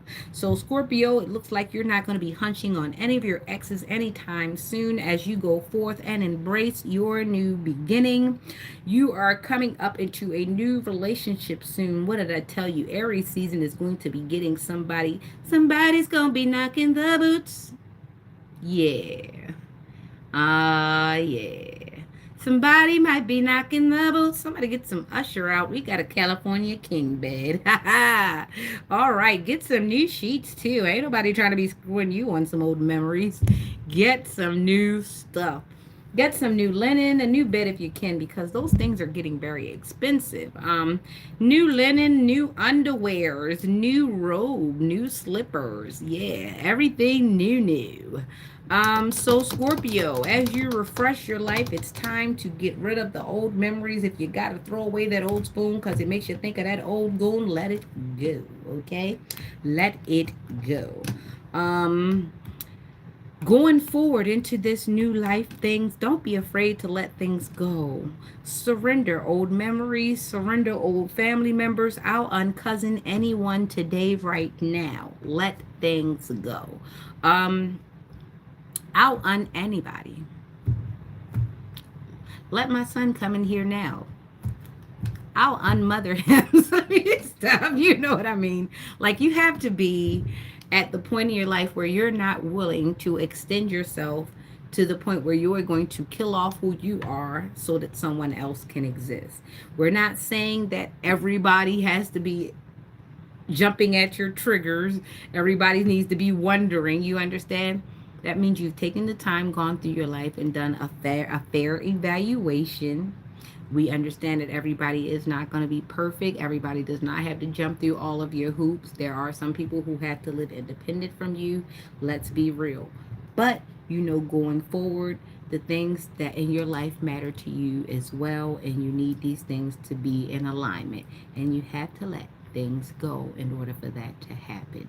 If you have a child that is under the age of 18, then that's something that you can't let go. Everything else is fair game. I hope this helps, and I hope this releases you from anything that was holding you in stagnation.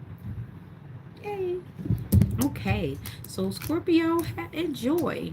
And Friday the 13th, yeah, let's take a shot. Let's take a shot, because Friday will be the 13th. All right, Sagittarius.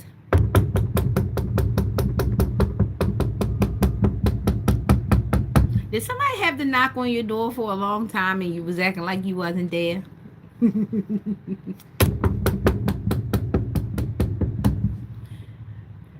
Did somebody knock on your door instead of ring your doorbell? Because that shit irritates the hell out of me. Somebody came over your house and you didn't invite them there. Or they thought that they was doing their big one by popping up on you, even though they don't pay any of the bills in your house. So what right do they have to just walk up on you like that? Or did you make them feel comfortable enough to ride down on you like that? Yoink.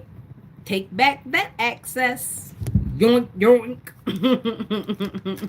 Sometimes you do have to do that sometimes, because some people feel as though they're going to program you with your things into their life. Temperance. Oh, sweet temperance. All right, Sagittarius. We getting off on a good one, and it's a Sagittarius card. How likely is that? You see that? That's Sag. So we're in Sagittarius and we're doing a Sagittarius thing, which means we are probably in alignment. It's a 14, which is a 5, okay? The 5, or 5. The number 5 represents change and options. So there's a change that needs to happen in your life, Sagittarius, because of the temperance, the balance, the harmony, the moderation, the patience, being sensible, purpose, finding meaning. Okay, so you have to be basically good. You have to find some type of temperament in your life. You have to make sure that no one is actually controlling your situation for you. Okay, some people are doing temperature checks. Some people are trying to figure out how much they can get away with. And some people are trying to just jack your whole life right in front of you and not let you know. You'll be the last one to know that you're not running your life. In fact, everyone else is. And sometimes the way that they do it is they give you control of things that they don't want to be bothered with. They give you legwork. And before you know it, you're the servant in your own life and you haven't been served. Everybody else has been served with your shit. So pay attention, as somebody might be destiny swapping with you in your own shit. Sagittarius. So we've got a Knight of Swords and we've got the Two of Wands. So, Knight of Swords, ambitious, action oriented, driven to succeed, fast thinking, defending beliefs. So, does someone have you on the fence? Does someone put you in defense mode? Does someone actually have you explaining yourself? Because that's one of the clues. When you get to explaining yourself, when somebody always has you in defense mode, someone's playing offense.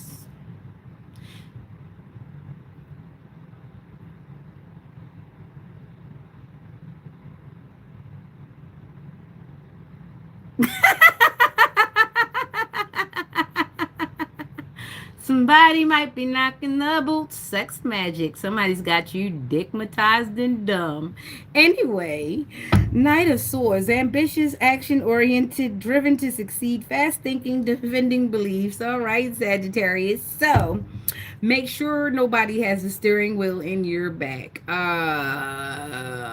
That might be the dickmatized. Okay. So you might be defending the person that's actually doing the damage to you.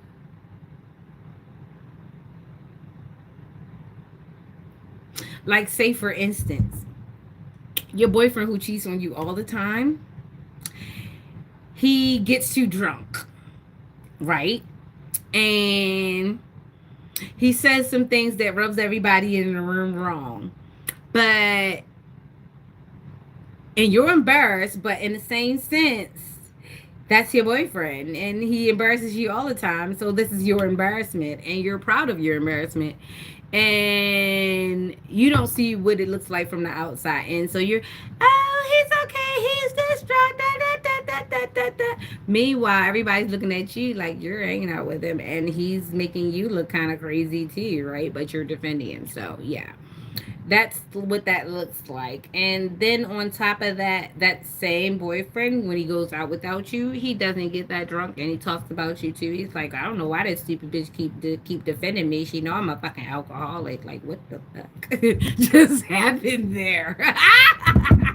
This is someone's reality. I don't know. I don't know, Sagittarius. Like, pay attention, because the things that you might make fun of people for, somebody might be making fun of you for the exact same thing. So, be careful when you do things, because karma is like round, like a circle. Like, what goes out must come down. What goes around going to come back around, like that sort of thing. So, be mindful, and how you get them is how you lose them. Yeah, I don't know why I said that. How you get them is how you lose them.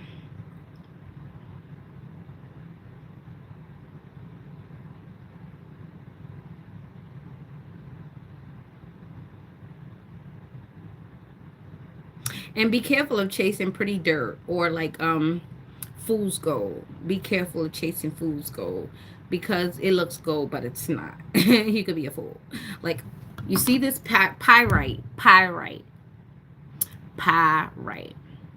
You know, another way to pronounce pyrite, if you don't know what pyrite is, and if somebody doesn't spell it right, you can say pirate. So there's a pirate. Yo ho ho. Okay, it's a pirate. I don't know why I just thought about Rick James and fuck your couch.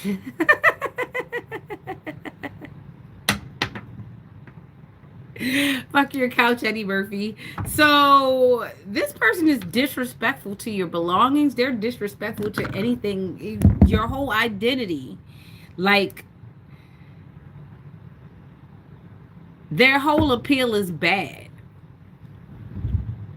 Is there drugs involved or something? Is something this is outright toxic. Cause you know Rick James is like cocaine is a hell of a drug, so this guy does coke or something like that. I don't know. Don't flag me. I'm just trying to put this picture together. Cause I'm seeing he's on a white horse. Oh shit, the white horse. Ah, okay.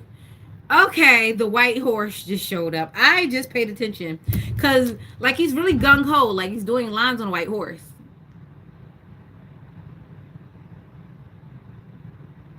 You see it? It's a white horse. I used to like that song. If you wanna ride the white pony. White the white horse. Yeah, laid back. Laid back sung that. That's a nice dun dun dun dun dun. If you wanna be rich, you got to be a bitch. Yeah, somebody listened to that song and they went hard on it. And on top of that, they did the drugs that was in it too. So now they actually like, damn, they went hard in the paint. Like when I used to listen to that song, it referred to the car I had at the time. I had a white pony. I was driving horsepower, 6 ponies. I was driving the horsepower, and I actually used to kick out every horse on that damn thing. Damn. I love the speed. But anyway, yeah, this person probably used to do speed too. Damn, this motherfucker was like in the daggone pharmacy or something. No, so Sagittarius, you might be dealing with a career like addict. Like this person has done it all and they can do it all, and you probably wouldn't know because they so good at it. They probably can have you doing it if they not making you do it. Pay attention to your drinks and your stuff. Ooh.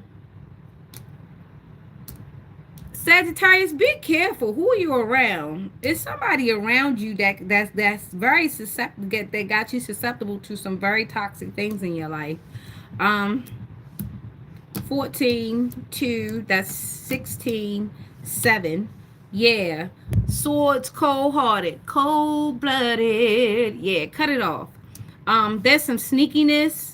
There's a lot of sneaky deception going around. When I'm thinking of it, I'm thinking of that 7 of Cups with that Komodo dragon going through the cups, and you see the cups on both sides, and he just sneaking through.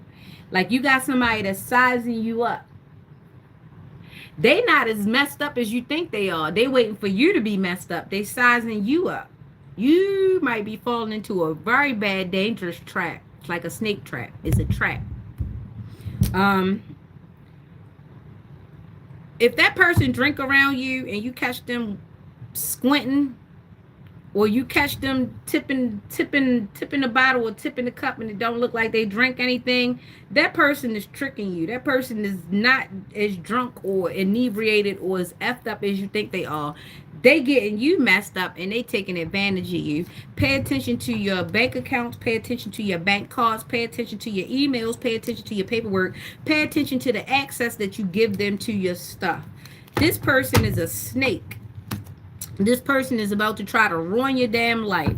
Pay attention, Sagittarius. This person is sizing you up. And they're pretending that they're like out of it, but they waiting for you to really be out of it. It's somebody trying to trick you out of your stuff. Pay attention. Be vigilant. Hopefully that saved a life, because that was just trifling and it was scandalous. That was straight up on some soap opera type stuff. That was beyond scandalous. It was ghetto and scandalous. It was a Tubi movie in the making. Let me know if somebody wants me to write it. Because that's what it sounded like. It was a Tubi movie in the making. It was scandalous. Scandalous. Scandalous.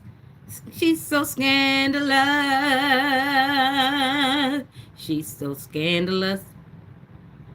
She's so scandalous. She's so scandalous. Oh, he got a bunch of them on the team, too. He got a bunch of women just like that on the team, too. Girl, he is about to rob you with these chicks. With these chicks. With these chicks. Is it the strategic strippers that I mentioned earlier in the reading? Probably so. Yep, the Emperor just showed up. Out in the cold. The Emperor just showed up trying to put you out in the cold. Bam, that's a 9. 4 to 45. Are you about to turn 45 or 44? Because it's a man trying to do something to you. I ain't lying. Emperor, you see the 4? Are you about to turn 45 or 44? You see? Out in the cold. You in financial loss, lack mindset, loss, isolation, worry, need, poverty, insecurity, respect, leadership, structure, rules, power, authority, figure, protection, control, discipline, focus, practicality. Pay attention. There's a 44 to 45-year-old woman. This man is trying to rob your ass blind. He might not be an Aries, but he's got Aries energy. Aries, Taurian energy. He has Taurus in his chart. He has Aries in his chart. You are a Sagittarius. Or you got Sagittarius in your chart. Whatever this is, this man is a setup. You're about 40, 45. You're about 44, 45. I don't know why it's that specific, about 44, 45. Shoosh. Shoosh. Sagittarius. Be vigilant. The readings are like, God dang it. Gemini energy at the bottom, blindfolded. Somebody's blinded. You blinded by the light. He acting like he's so good, but he's so bad. You blinded by the light. He putting all of this stuff in front of your face to make you think that it's the best thing you got going on. It's not. This is the worst thing ever. This is the worst thing ever. You're blinded, baby. You bonded and you blinded. This is the worst thing ever. Something has blocked your intuition. And he said he has so. He has used both arms and embraced you. But that's a snake. You've gone into sweet counsel with the enemy. I'm trying to tell you. Okay, Sagittarius, let me escort you out. Please, Sagittarius, save yourself. Anywho. Let's go, Capricorn. Let's go. I started off in Gemini. The last one will be Taurus. All right, Gemini, let's go. I don't know why I said Gemini. I said Gemini because I just mentioned Gemini. It was Gemini energy, them arms that came out at the end with the 8, with the 8 of swords. That was Gemini energy.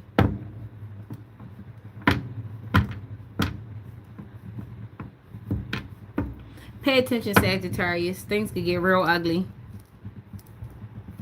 All right. All right, Capricorn, let's go, let's go, let's go. Good morning, good morning, good morning. Capricorn, let's go. All right, Capricorn.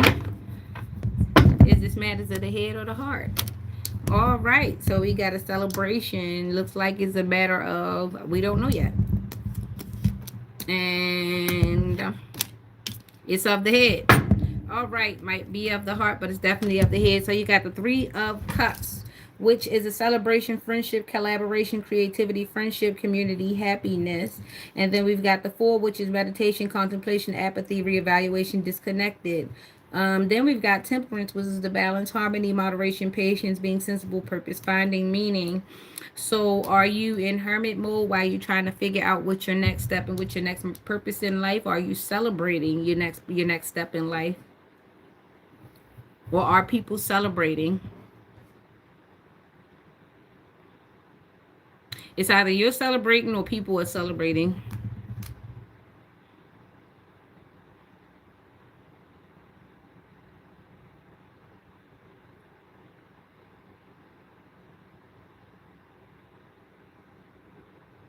You just cleared out something out of your life, okay, Capricorn, which is good, okay? So something is clearing out for you. 7 plus a 14, that's 21, which is a 3.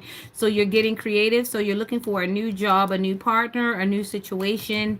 And right now, things seem to just be clear with you. So right now, the advice for you is to move forward and positive. Remember to be aware of yourself, be aware of your steps, your words, and your ways, and keep moving forward. Right now, it just seems like you have a very clear slate, and you just have to be mindful of your temperance. Don't stress yourself out and keep it moving. I see Cancer, and Sagittarius, which is water and earth, no, water and fire, which you're probably almost to a boiling point. So are you restless? You're probably restless, Capricorn. It's getting a little bit boring for you as you come out of your season.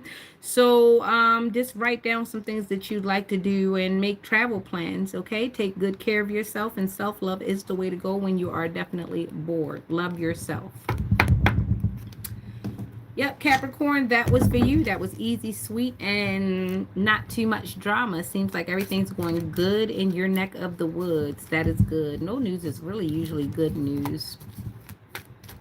That's good, Capricorn. You get clear. I'm so glad that someone has an easy reading, okay? So now we've gotten to Aquarius, and we're in the blinds again. And we've got this Knight of Cups. We've got all these offers. We've got a black horse. We've got a white horse. Aquarius, you're in some type of situation here, Aquarius. It's a lot of people here on the board. All right, so you've got this Eight of Swords here in your first card was the Eight of Swords, negative thoughts, self-imposed restrictions, imprisonment, victim mentality, entrapment.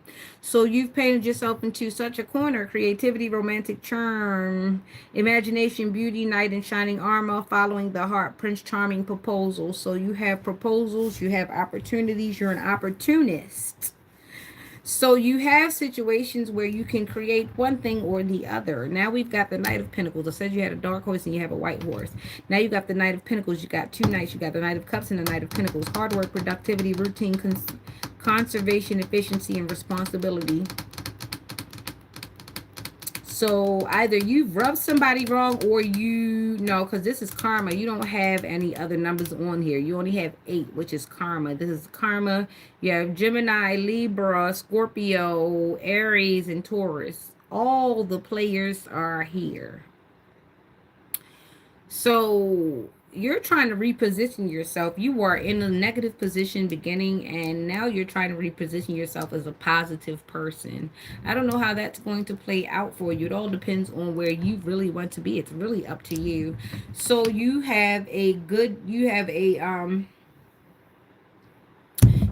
side, bad side, and really you need to even this stuff out. You have the creativity, you possess all the resources, you possess all of the charm. You actually have all the things it takes for you to be a divine masculine. However, will you choose to be? So far it seems like you've basically been straddling the fence of good and evil, and looks like evil has been prevailing. So what will you do now, Aquarius? What will you do now? Really, this is up to you. This isn't anyone's decision but yours. It's for you to embrace. You have to really even yourself out. This is karma playing out. And just know that it's going to be fast moving whatever you play, you choose. So if you're going to be the bad guy, just know that you're going to get the results of that very fast. If you're going to be the good guy, the results of that is going to be very fast. But it all depends on what you deem good and what you deem bad. One is air, water. One is air, earth.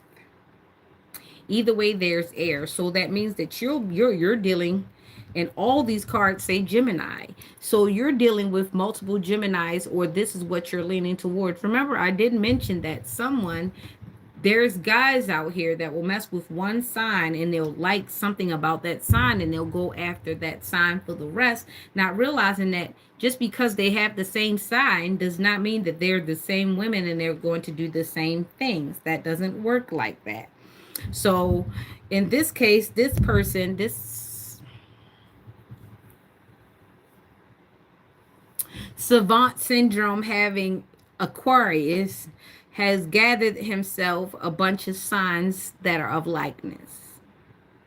And he's playing the stupid game, the little game that they play on the street when they say which cup is this top under this stupid game, where most people lose their money and end up getting robbed anyway because it's an exhausting game.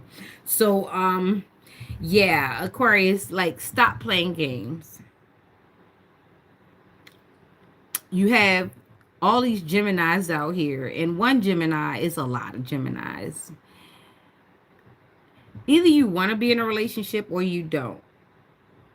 Stop sign harvesting. It's like one man will, and I'm not even going to just say sign harvesting. It's like they'll get a bunch of women with big boobs and try to treat every woman the same. And every woman is not the same just because they have big boobs. Or they'll get a bunch of women with big butts and then try to treat them all the same, but they're not all the same. They're different women with big butts. You see what I'm saying? It's like that. Like, it's a guy who will take one thing about a woman and meet a whole bunch of women with this one same trait and never differentiate the fact that all these women are different. They just might have this one trait.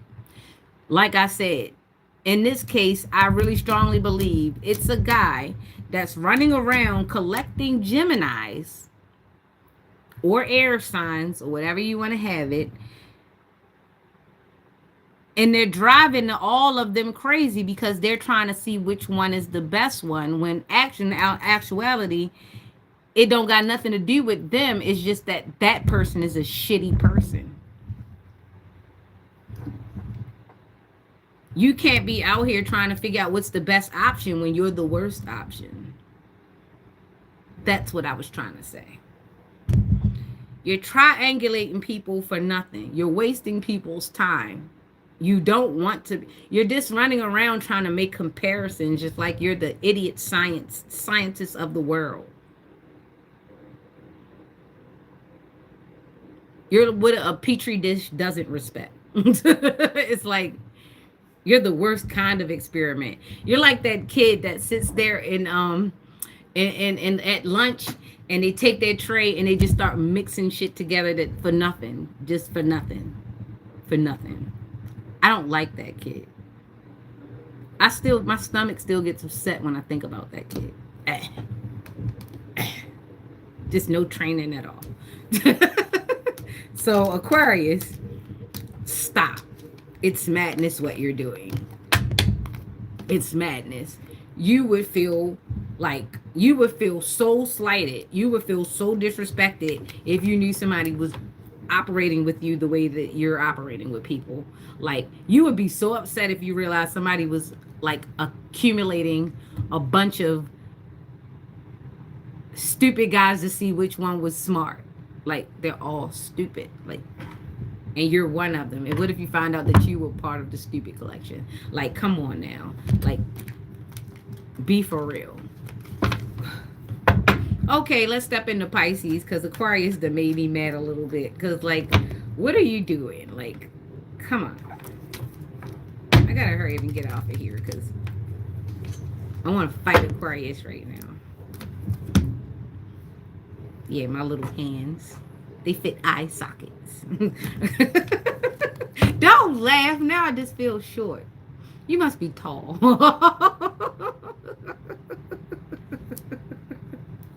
That's what those hearts made me feel like you were like laughing at me. It's not. Just made me feel like one of those red pandas. They say red pandas are so cute when they get upset. They be like, is that what I look like when I get mad?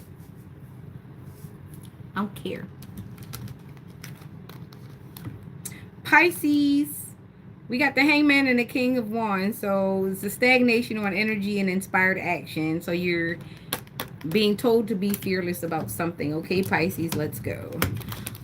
Let's shuffle you in and get you out of here, because our last one is Taurus, and the little one just walked in. I hear him. Good morning. Bright lights. He's like a gremlin in the morning. He does not like when I have bright lights on. Okay. All right. Pisces, what we got? Four of Wands. This is the last time I did Pisces. That was what came out for foundation. Okay, and we've got the 20 and 17. We've got some high numbers out here. So we've got the 20 and the 4. Excuse me. If we put this 4 with this 17, that's the 21. So we got 21 and the 20. So we've got 41. Yeah, we got 41, which is a 5. Interesting enough. Changes and options. So Pisces, right now, changes and options are being presented to you. We've got the celebration, joy, harmony, marriage, home, community, homecoming. We've got the Four of Wands and Aries energy. So you're trying to get some harmony back in the home. You're trying to bring some stability and some peace to the home front. Right now we're under judgment, which is what I was saying about February, which is the 8, which is karma.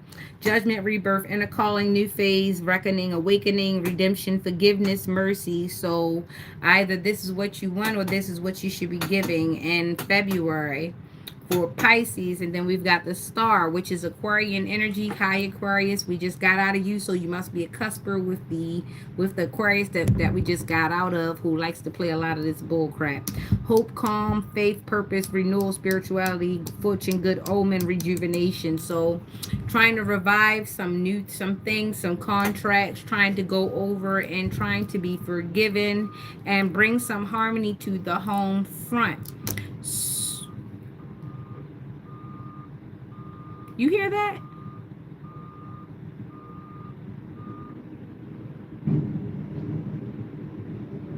Machinery. Hold up.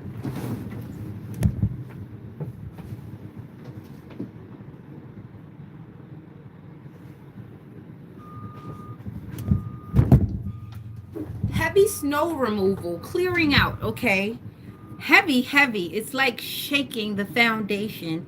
So somebody's foundation is definitely being shaken from under them as a Pisces. This is Pisces energy. So somebody's definitely trying to, somebody's going through a serious awakening. I don't know if it's physically or spiritually or mentally, but somebody's going through. This is probably giving hot fog or a little bit of anxiety or mental anguish while they're trying to rejuvenate their soul. They're trying to come out on the other end. So this is like the road to redemption. So somebody's had to do the hard shadow work of going in the inside to come out. It's going to be hard. It's not going to be easy. Seek support if you can, but sometimes you have to do this alone because, like I said, some people have gotten themselves so far down into the rabbit hole because people have allowed them to, and they've made themselves so unapproachable that they couldn't be saved. So people will let you dig yourself into a hole, and meanwhile they observe you. But the thing is, you have to come out of this hole at some point in time. So the road to redemption probably will be rough, and it probably will be a lonely place because a lot of people surrounding you were afraid to even tell you where you stood because you had bouldered over them so many times. You've pushed people to the side, you've ignored, you've undermined, you've done a lot of things to get to this point where you just, everything is you. And now you have to, now that everything is you, you have to break you down by yourself, unfortunately, because you've pushed away anybody who was able to give you any insight, because your insight was the only thing that mattered at the time. So now it looks like you have to break down your own walls. You have to be the one to disassemble your own ego. You have to go through this ego death in order to rejuvenate and arise back as you, Pisces. Are you willing to do the shadow work? Because this is what's going to bring you the ultimate satisfaction in the end. You have to right your situation. Your foundation has been shaken to the brink of no return. And this was all in your own doing, in your own self-perfection. You've done this. So nobody can really infiltrate these walls in which you've put up, because you've told everybody that they were nothing and nobody was good enough to do it for you, because you're above reproach. So now you have to reproach yourself.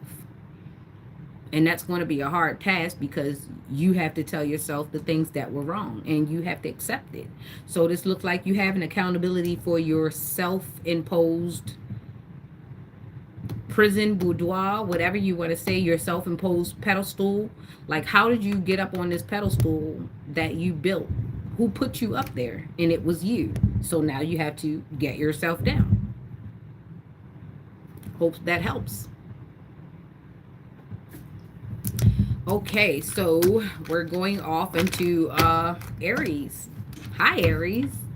How are you? We're getting into Aries season, and I was saying Aries season is very promising. So get those rings and those diamonds. Don't get anything that's out of your league and out of her league. Don't get something gaudy. Don't get something just because you've seen it in the magazine and you want to compare it to everybody else, because you're not going to be marrying everybody else. You're not going to be paying bills with anybody else. You're not going to be doing the nasty with anybody else. So be mindful of the things you and your person need. Like, think of it as life before the internet, before everybody had to know your goddamn business. So, like, yeah. Remember when love was kind of love and you could actually keep it sacred and to yourself? You didn't have to share it with everybody else, and it wasn't nobody's business, and people couldn't make up things and infiltrate you with the things that they made up. I'm talking about before they decided to make all these apps so people can cheat on people more. I'm talking about like right around when they had the first BlackBerry. Right before then. Before they made two ways. Nope, before they made the chirps. Where you at? The way you at? Because that's when people really started cheating. But yeah. Let's go back to the days when if you had a relationship, you really didn't need a cell phone, because you and that person couldn't wait to get back to each other. You couldn't wait to get away from each other to go do something for each other, and you couldn't wait to get back to each other. Oh man, that was great. I remember those days. I remember one time one of my first boyfriends came to my house because I had made pancakes for him one time. And he came to my house, and I think my mother was upset that the little boy came to the house, and he was like, I just want to have breakfast with Lexi. And he was like, and she made him cry. That old evil wench. She made him cry. And I don't think he ever forgave her for that. Now that I'm thinking about it, like, she took a lot of pleasure out of making anyone that was interested in me feel some kind of way or cry. Like, she would hurt people's feelings on purpose. And I'd be like, why?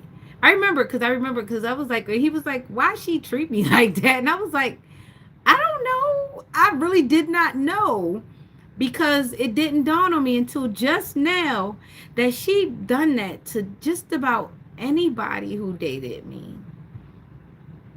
And then I think about it now, like, my sister was like that too. And then, like, this girl I used to call my ex-best friend, she was like that too. It was like I would meet people and they would try to keep me to themselves and, like, treat everybody that even would come near me like, that is weird. And the weird part is a lot of females would, like, try to gatekeep me and then try to act like me. Weirdos. You want me to sit in the back so that you could come and be the prototype. Fuck out of here.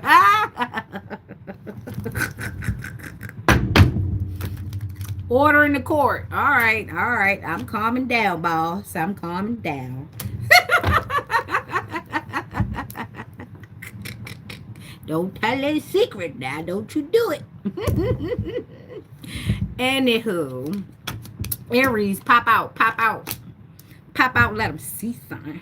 Fruits of labor. Dang, I like how I be just calling it. Yeah. 9. Fruits of labor, rewards, luxury, self-sufficiency, financial independence. Don't it look like somebody got on the designer fly? You feel me? It's nice. It looked like Supreme. It looked like that LV. It looked like a Supreme. You know. It looked good. It's red and white. I got me a red and white outfit. It's nice. Okay, then we got the Ace of Pentacles. We got the 9, which is divine. It's the 8 of Pentacles. There you get the boule bullshit. Okay. Everybody know that there's got to be a leader to each part. So there is somebody. Take me to your leader. Somebody is the leader. All right, so we've got Aries, fruits of labor, rewards, luxury, self-sufficiency, financial independence. Then we got abundance, manifestation, opportunity, new career or financial opportunity, new adventure, prosperity. We've got Aries here, Queen of Swords, unbiased judgment, independent, clear boundaries, direct communication, clear-minded, perceptive. So we got Virgo. Then we've got that's Virgo, which is an earth sign. Then we've got more Virgo with Libra. So we've got hmm,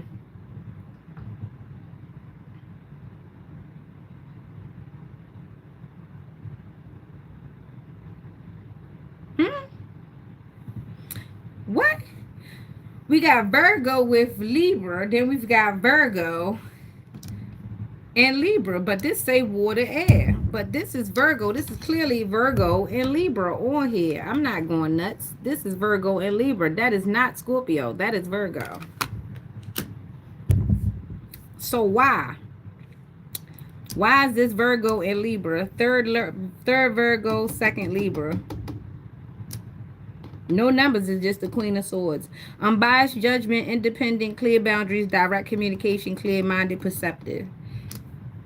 We've got this 9 and we got the 1. Okay, so 10. This is okay, so this is the union. Is this same sex?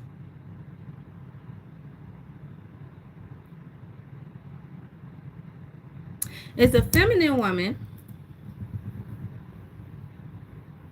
Either this is a divine masculine that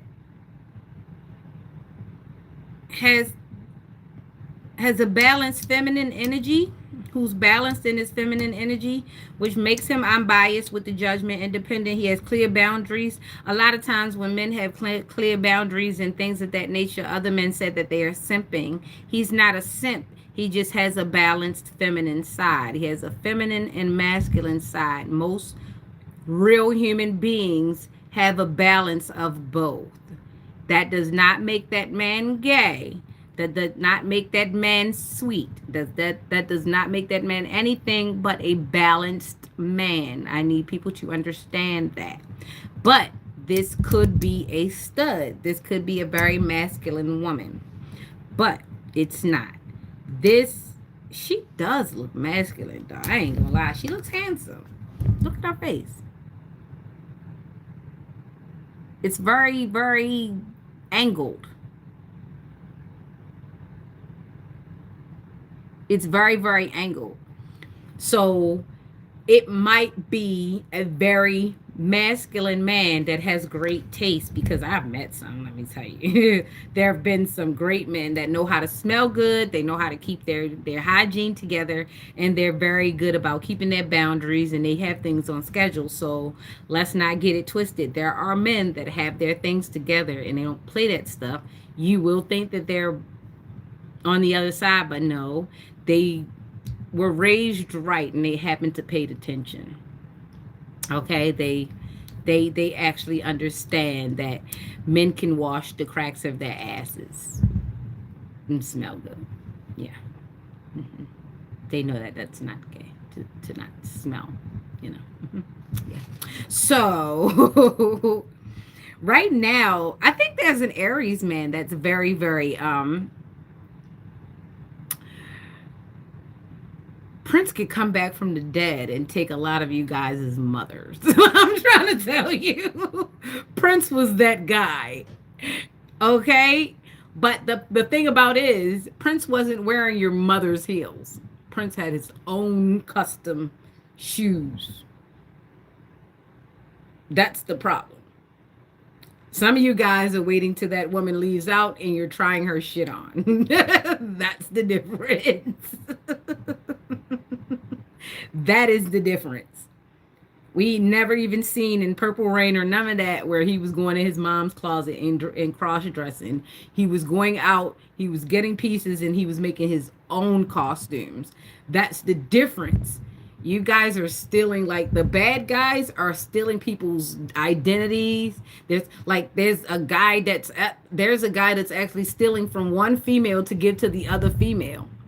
The other female is so happy to get these gifts, but she's not realizing that this man is stealing from the one female to give to her. And she's bragging about it. She's not even knowing that this chick is watching her on social media like, is that my shit?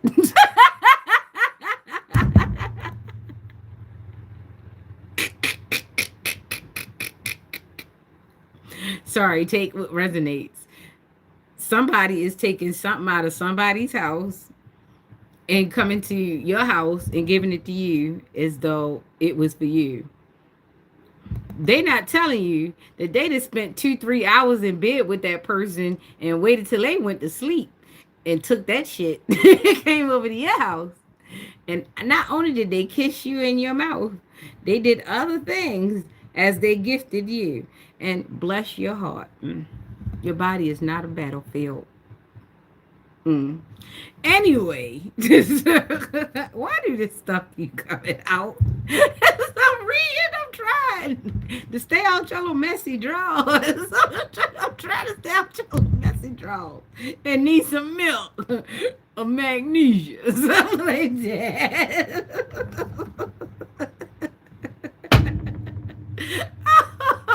Oh, poor thing. Your body is not a battlefield. No amount of hunching and no amount of it will stop that person from doing whatever it is they doing, and vice versa. Stop it, cut it out. But yeah, the fruits of labor, unclear bias judgment, all that stuff. We got a really good looking Aries, or somebody that's in Aries energy, and they love the fact that they look good, and they love the fact that you think they look good, but don't get so caught up in the outside that you don't remember to pay attention to what's on the inside and what they're doing. A person should not be getting dressed out of the trunk of their car. They should not have everything that they need in their car. That person lives out of that car, and that person also is pretending, and they also have you jealous of a ghost. They have you jealous of some stability that they will never have and don't have, okay? Pay attention and keep up with your checkups. Keep up with your checkups. I, by the way, just had a lovely doctor's appointment on the 5th, and it went very, very well. So keep it together. Yes, out the trunk. That's that your favorite foster dude. Some of these guys can afford the cars that they have because they do not pay for homes. They do not pay for gas and electric. How they pay is how they sway. They have to make sure that their hips are able to thrust forward. They also need to get rhino packs and honey packs. They need to be able to thrust forward. That is the only work that they need to do beyond play the lottery and hit the casino.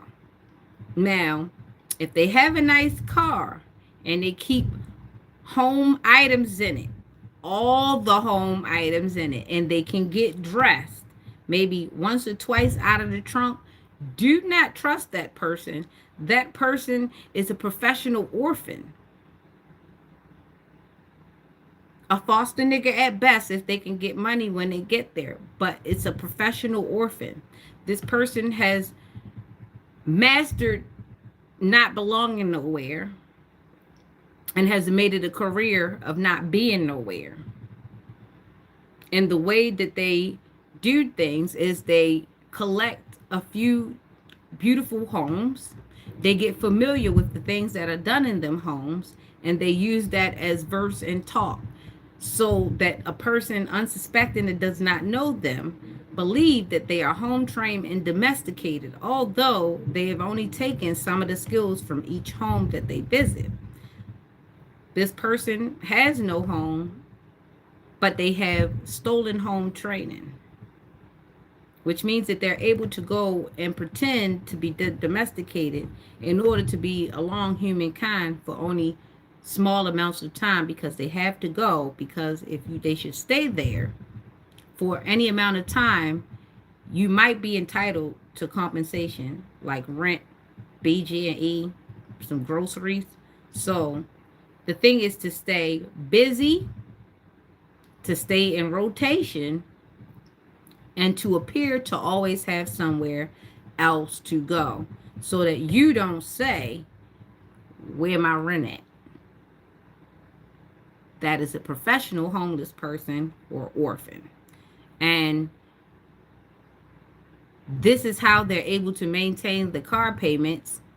They show up randomly at crap games, parties. They love a happy hour. They know when all the women are cooking at the bar because they have made a career out of being an orphan. They have accepted the fact that nobody would really want the real them. So they're always in the midst of creating a new personality or a new reality each time they speak to someone. So they can be nowhere very, very long at all.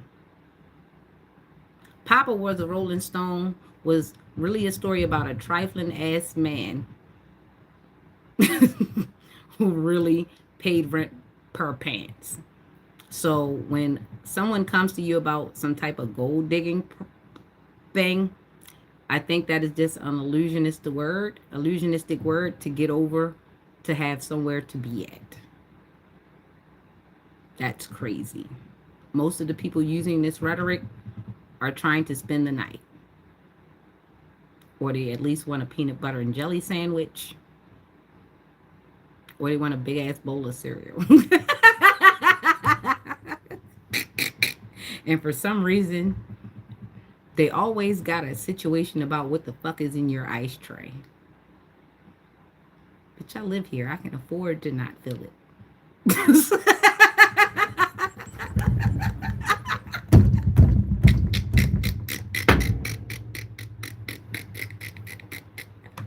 Pay attention. They always try to catch you off guard in your own damn house. But if you could pause for a minute and remember the mortgage or the rent or the bill, you have the right response on the tip of your tongue. God, how the fuck you gonna tell me about a damn ice tray?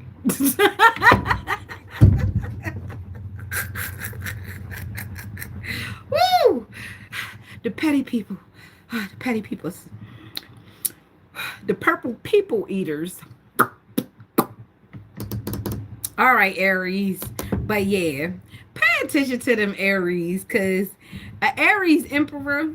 Now, let me tell you, an Aries emperor. When you have an emperor, he's going to show up and he's going to be nice. He's going to have presence. His presence demands change. His presence demands alignment. His presence will make you feel like something has to be together. Like he'll make you adjust your curls a little bit when you show up because he's got presence. He makes you aware of what you might look like, and that's okay. But for the South Node emperors that have grown and have cropped up and have definitely tried to weed out all the flowers in the yard for the sake of being a thistle bush or whatever that thing that is illegal that they're going weed that outgrows and it stifles all of your crops. That's what that is. Yeah, try not to grow those emperors. Try not to enable them. We're trying not to, but it's hard to weed out. And this is why we're saying all, and this is why people are choosing the bear, because we have too many men pretending to be emperors. We have too many men pretending to be the one man when there are so many other different men. And we want to date them. We tired of dating these fake emperors. We want to date the not so stereotypical emperor. We want to date the goofy emperor. We want to date the emperor that laughs a lot. We want to date the emperor that wears bright colors and different colors. We want to date him. But we can't, because all you fake emperors keep coming out here and stealing all the good, cool shit and acting like y'all don't got problems. Yes, we want to date the plethora of good men that's out here, but we can't because y'all keep faking like y'all good. Can y'all step to the back and let the real emperor step to the front? We'd like to deal with y'all. But y'all keep trying to let the fake emperors get some. Because something in y'all head say, well, I can't, bro code, No, no. Y'all is doing y'allself a disservice because y'all keep trying to look out for the bro code. Do yourself a favor. Please stand up. Do yourself a favor. Stop letting the fake emperors out fake this come out and destroy y'all reputation, because this is what's bringing the male epidemic of loneliness. You keep allowing your homeboys to get away with things you know they shouldn't be getting away with. You keep allowing your sons, or you keep allowing your fathers to do things that you know they shouldn't be getting away with. You keep coddling. You keep trying to compensate when you know people are wrong around you. The same way you want women to call other women out, we want y'all to call other men out, because they're robbing you of a great experience. A lot of you can't find a good woman because y'all keep trying to let your no good homeboys crack first or get a chance. Well, if she don't want you, then out. But you're not realizing that your homeboy is willing to lie on you. Your homeboy is willing to pretend that he is you to get this girl. So now you with just a similar self comes up and she don't want to talk to you because you allowed your fake homeboy to come up and talk to her first. You know how to get in here.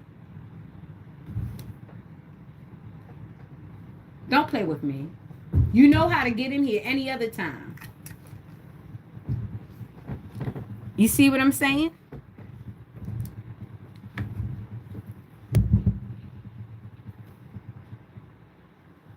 You see what I'm saying? Y'all be knowing. So, like I said, the same way you want other women to help y'all decipher what's a good woman, we want y'all to do that too. We're tired of having to go through your homeboys doing all of what they can, doing the most, and then y'all sitting there talking about oh, you should have chose better. No, you knew your homeboy wasn't going to do better, and you also knew your homeboy was coming up to act like he was you. And it's not her fault that you knew he was coming up to do something to her and y'all hang together. So now she think both y'all bad. It's the same way y'all look at women.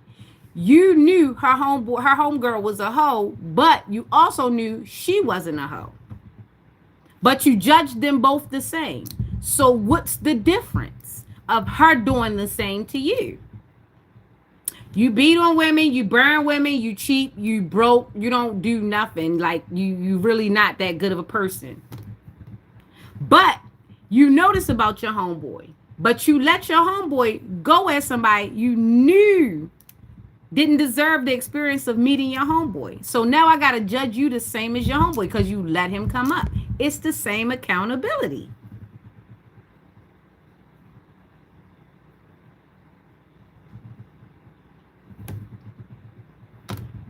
You cannot ask for people to be good and not be good.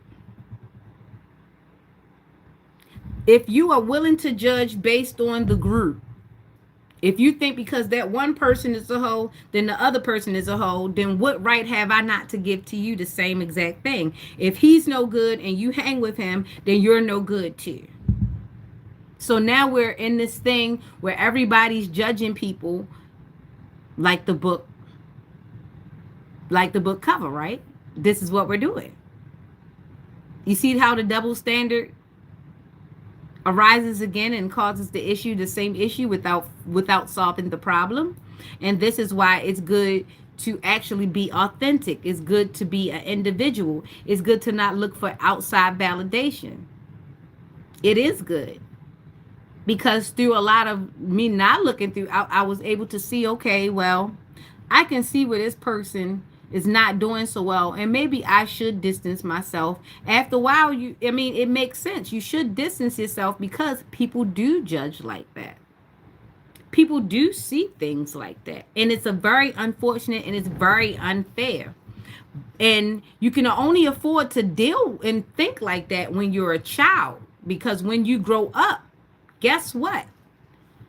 The situation becomes dire when you keep doing that group thinking, because now you're dealing with people who are now returned back to the responsibility of being individuals. See, when you were younger, the issue was to become or be able to be supportive in a group situation. You were taught to be able to support a family younger. You were supposed to be loyal to your family younger, depending on what you learned in that house, which is very pivotal to your parenting. Parenting is so pivotal to your self-development and your social skills. This is why people always say your inner child, your inner child, your inner child. They're not just saying your child things. They're saying the things that developed you.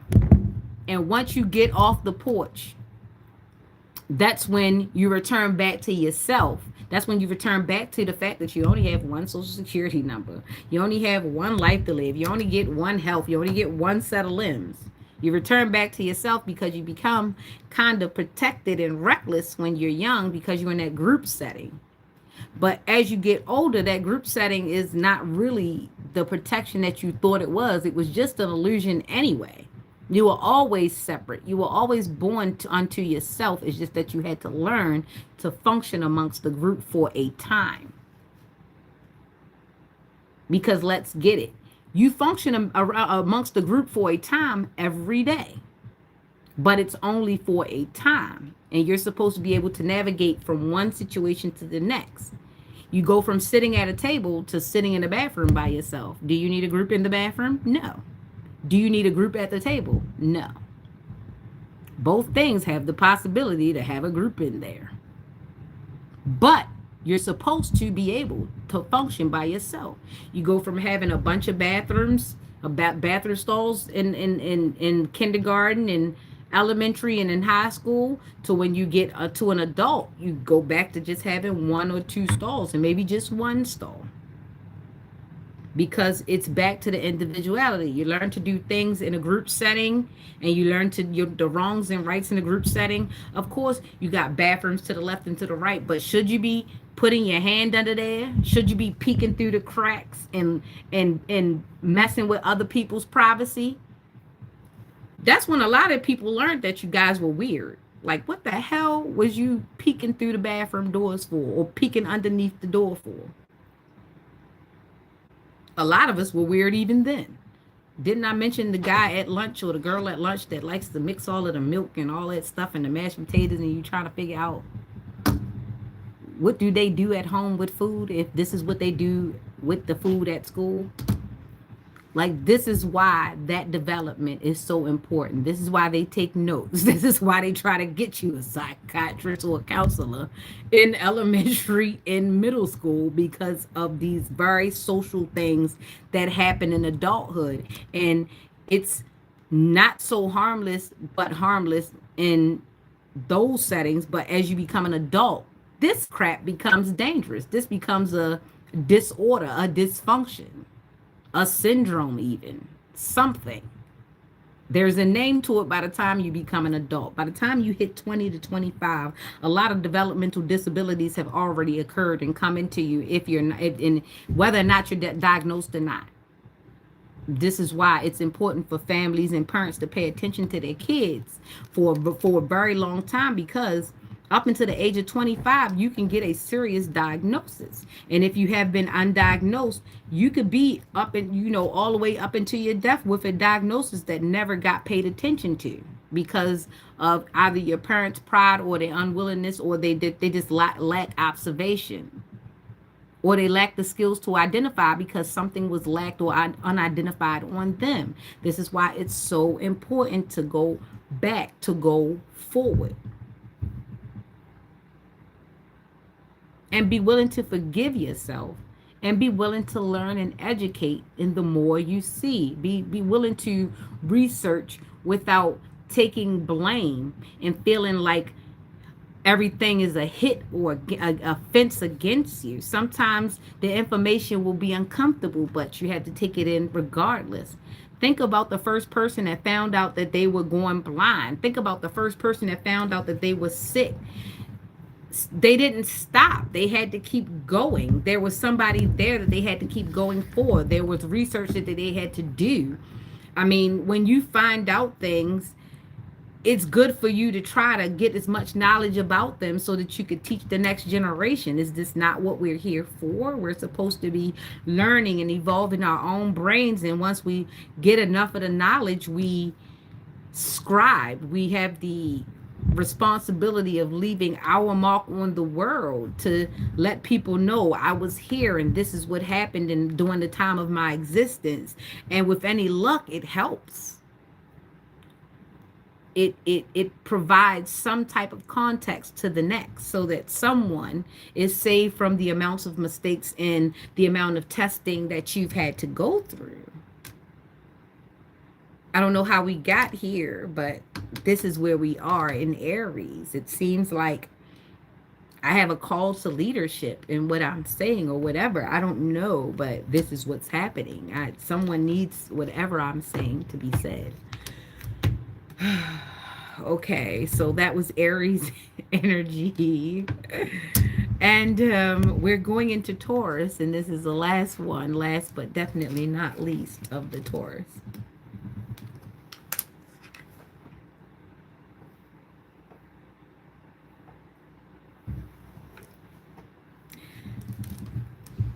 And I didn't have to say anything. He was able to get this done without me saying anything. And I feel like he just wanted my attention at the time, and he was not able to get the action done because he impulsively just wanted my attention. The action went out of his fingers. He just wanted my attention. Something else. And that's my Capricorn child.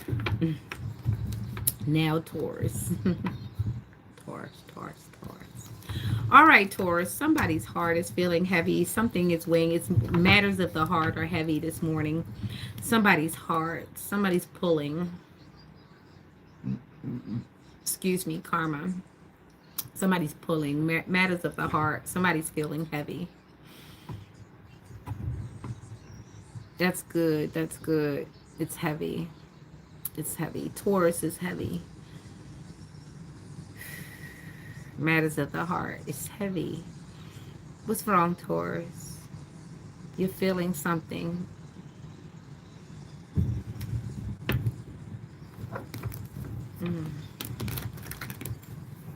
Matters of the heart. Taurus. Somebody's heart is heavy, boy. It's burdened. It's so heavy. It's a battle. It's a battle. It's visit. It's like a 5. What's an earthquake in the Richter scale? What's the Richter scale for 5? Is that a disaster? Do you get insurance for do you get insurance for a 5 for a Richter scale 5?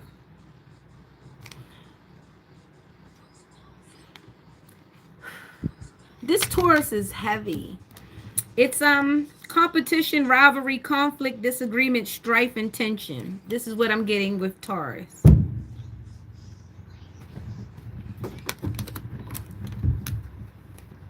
Then we've got 6 of Pentacles, giving, sharing, receiving, wealth, generosity, charity, sharing. And then we got painful endings, deep wounds, betrayal, loss, crisis, failure, collapse, defeat. Oh my God. Somebody, excuse me,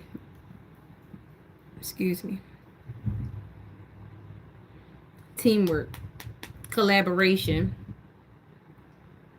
teamwork. Somebody's doing death magic, heart attack magic, shut up spell, something. Is a combination of a lot of things, right? And they're doing it because their heart feel heavy, they feel guilty.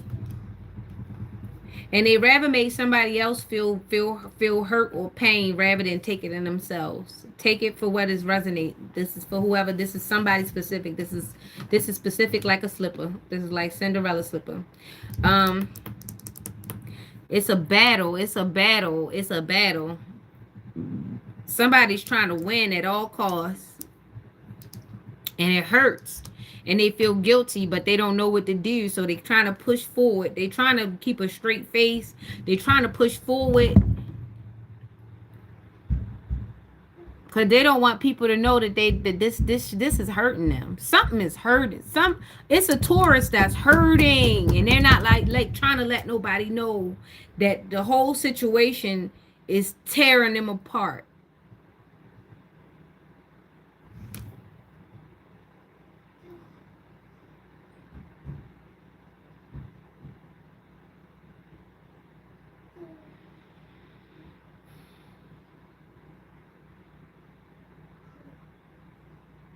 Did I just cause relief somewhere?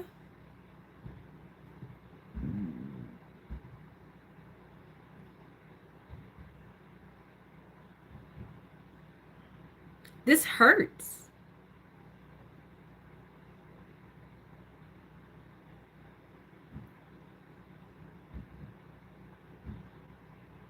I must be understanding you.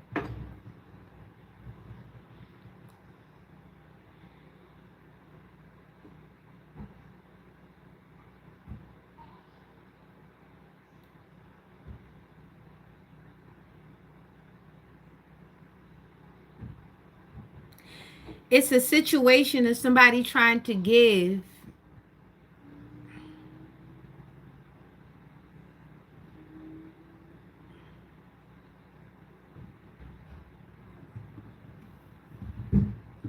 Don't cry, sweetheart. It's gonna be okay.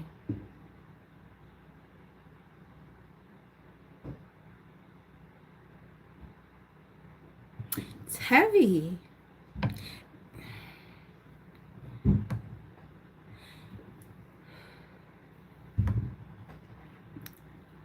Don't give until you're empty. Save some of you for yourself. I don't know, but if you're dealing with a water sign, water signs tend to be like that. Like they want you to open yourself up, and they will watch you bleed out. But the problem is they're not sure if they even want to return the favor.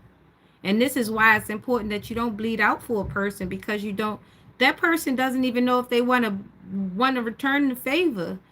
Yet alone, they don't even know if they want it to come from you. So it's important that you don't ever empty out yourself for another person, because not only will they probably not like you for doing that, they won't respect you for pouring yourself out.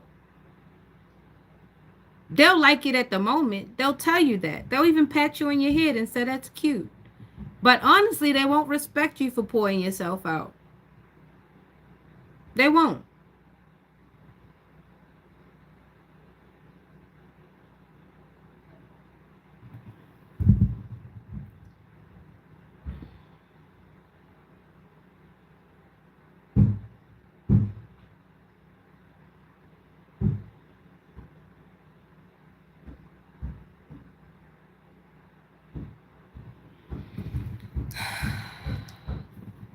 I feel it getting better now. You're getting better now. I mean, I guess you kind of understand. But yeah, this hurts you. This hurts. And 11, damn, it's an 11 and a 10. That's 21, which is a 3. So you have to be creative. So you have to create some kind of situation to where this doesn't weigh on you so heavy, and you don't feel so connected to this. You don't feel so trapped in this, in your love, because I know how it feels to love a person and to realize that the person likes to pull on your heartstrings. They like to do the push and the pull. And even though it might be necessary for them to travel away from you, it's like when they travel away from you, they take all of them from you when they leave. It's out of sight, out of mind. And you have to be very smart when it comes to a person that operates out of sight, out of mind. That means that you no longer exist when you are no longer being seen. So if you don't adopt that same way or adapt that same behavior and are able to accept all that comes with it, then I don't think the situation is for you, because it's going to pull on your heart, and then you're going to end up being you're going to end up being them out of revenge, and you don't want to do that. You won't ever want to be in a situation that ends up changing you in the way you operate. So it might be best for you to step away from the situation and see what you need to do going forward, because I can't tell you to take away your love from someone, especially if you love them. That I would never advise that. But you do need to love yourself and see what you could do to love yourself more. And maybe in the thick of it and in the course of things, you will see that maybe that isn't quite love. Maybe you're just more in love with the idea. Maybe you're in love with the proximity. Maybe you're in love with the concept. Because if a person could definitely out of sight, out of mind you, then you are only one in there. You're the only one shooting in the gym. And who should get the result? That person when they show up to visually see you? No. We're seeing this played out so much in the industry, in the reality TVs, where these guys are like living all these different lives, and the woman is just sitting there living the one stupid life around them that even isn't even hers. Don't do that.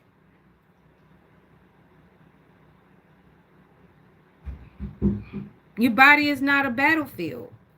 It doesn't matter how much of your love, your body, your makeup, your lashes, your hair. It doesn't matter what you do perfectly. If this person does not see you or picture you when they're not in your presence, you're just doing a lot of work. It's no different than the people who are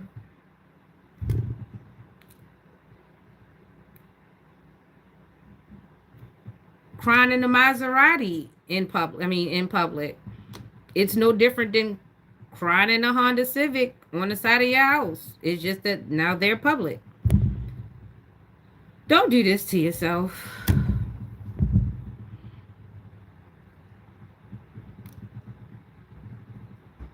9 times out of 10, you're a beautiful, wonderful, cute woman, and you have so much attributes that are nice that could be given to someone who wants to see you no matter what, who wants to FaceTime you, who wants to wake up next to you whether you could cook or not, who is not knows your breath stink but doesn't go out of the way to say, oh, your breath stink, and definitely doesn't post about it. You know, they just go load your toothbrush up and you both brush your teeth together. Like, you don't want to deal with the person that needs to pull pain out of you in order to feel like you're loved, especially if it's a water sign. I swear it makes me feel like you're dating a water sign. Water signs, for some reason, like, would actually go to the kitchen and sharpen a knife and say, hey, if you love me, let's see. What? What? And then ask to hold your phone so that you can't call 911 when you wanted to. Like, that's serious. Like, don't do that, babes. If you're a Taurus, Tauruses have hearts. And the problem with Tauruses have a tendency to act like they don't have a heart. But when people aren't looking, their heart is showing because it's really, really big. And people will study that heart and they will study how to take it apart. And the Taurus will be trying to play like they're not feeling a person. In the meantime, they've already been studied, they've already been captured, they've already been led by the nose, and they're none the wiser because they think they're still playing the part. This person has studied you and captured you and already knows what strings to pull on you, whether you know it or not. And it's your time to take back your power and your accountability. And don't over explain, but you just need to start gradually coming back into your independence. If your independence makes this person cringe or makes this person feel as though you've betrayed them, then that is your answer. Because why in the hell would you be tripping on me, loving on me?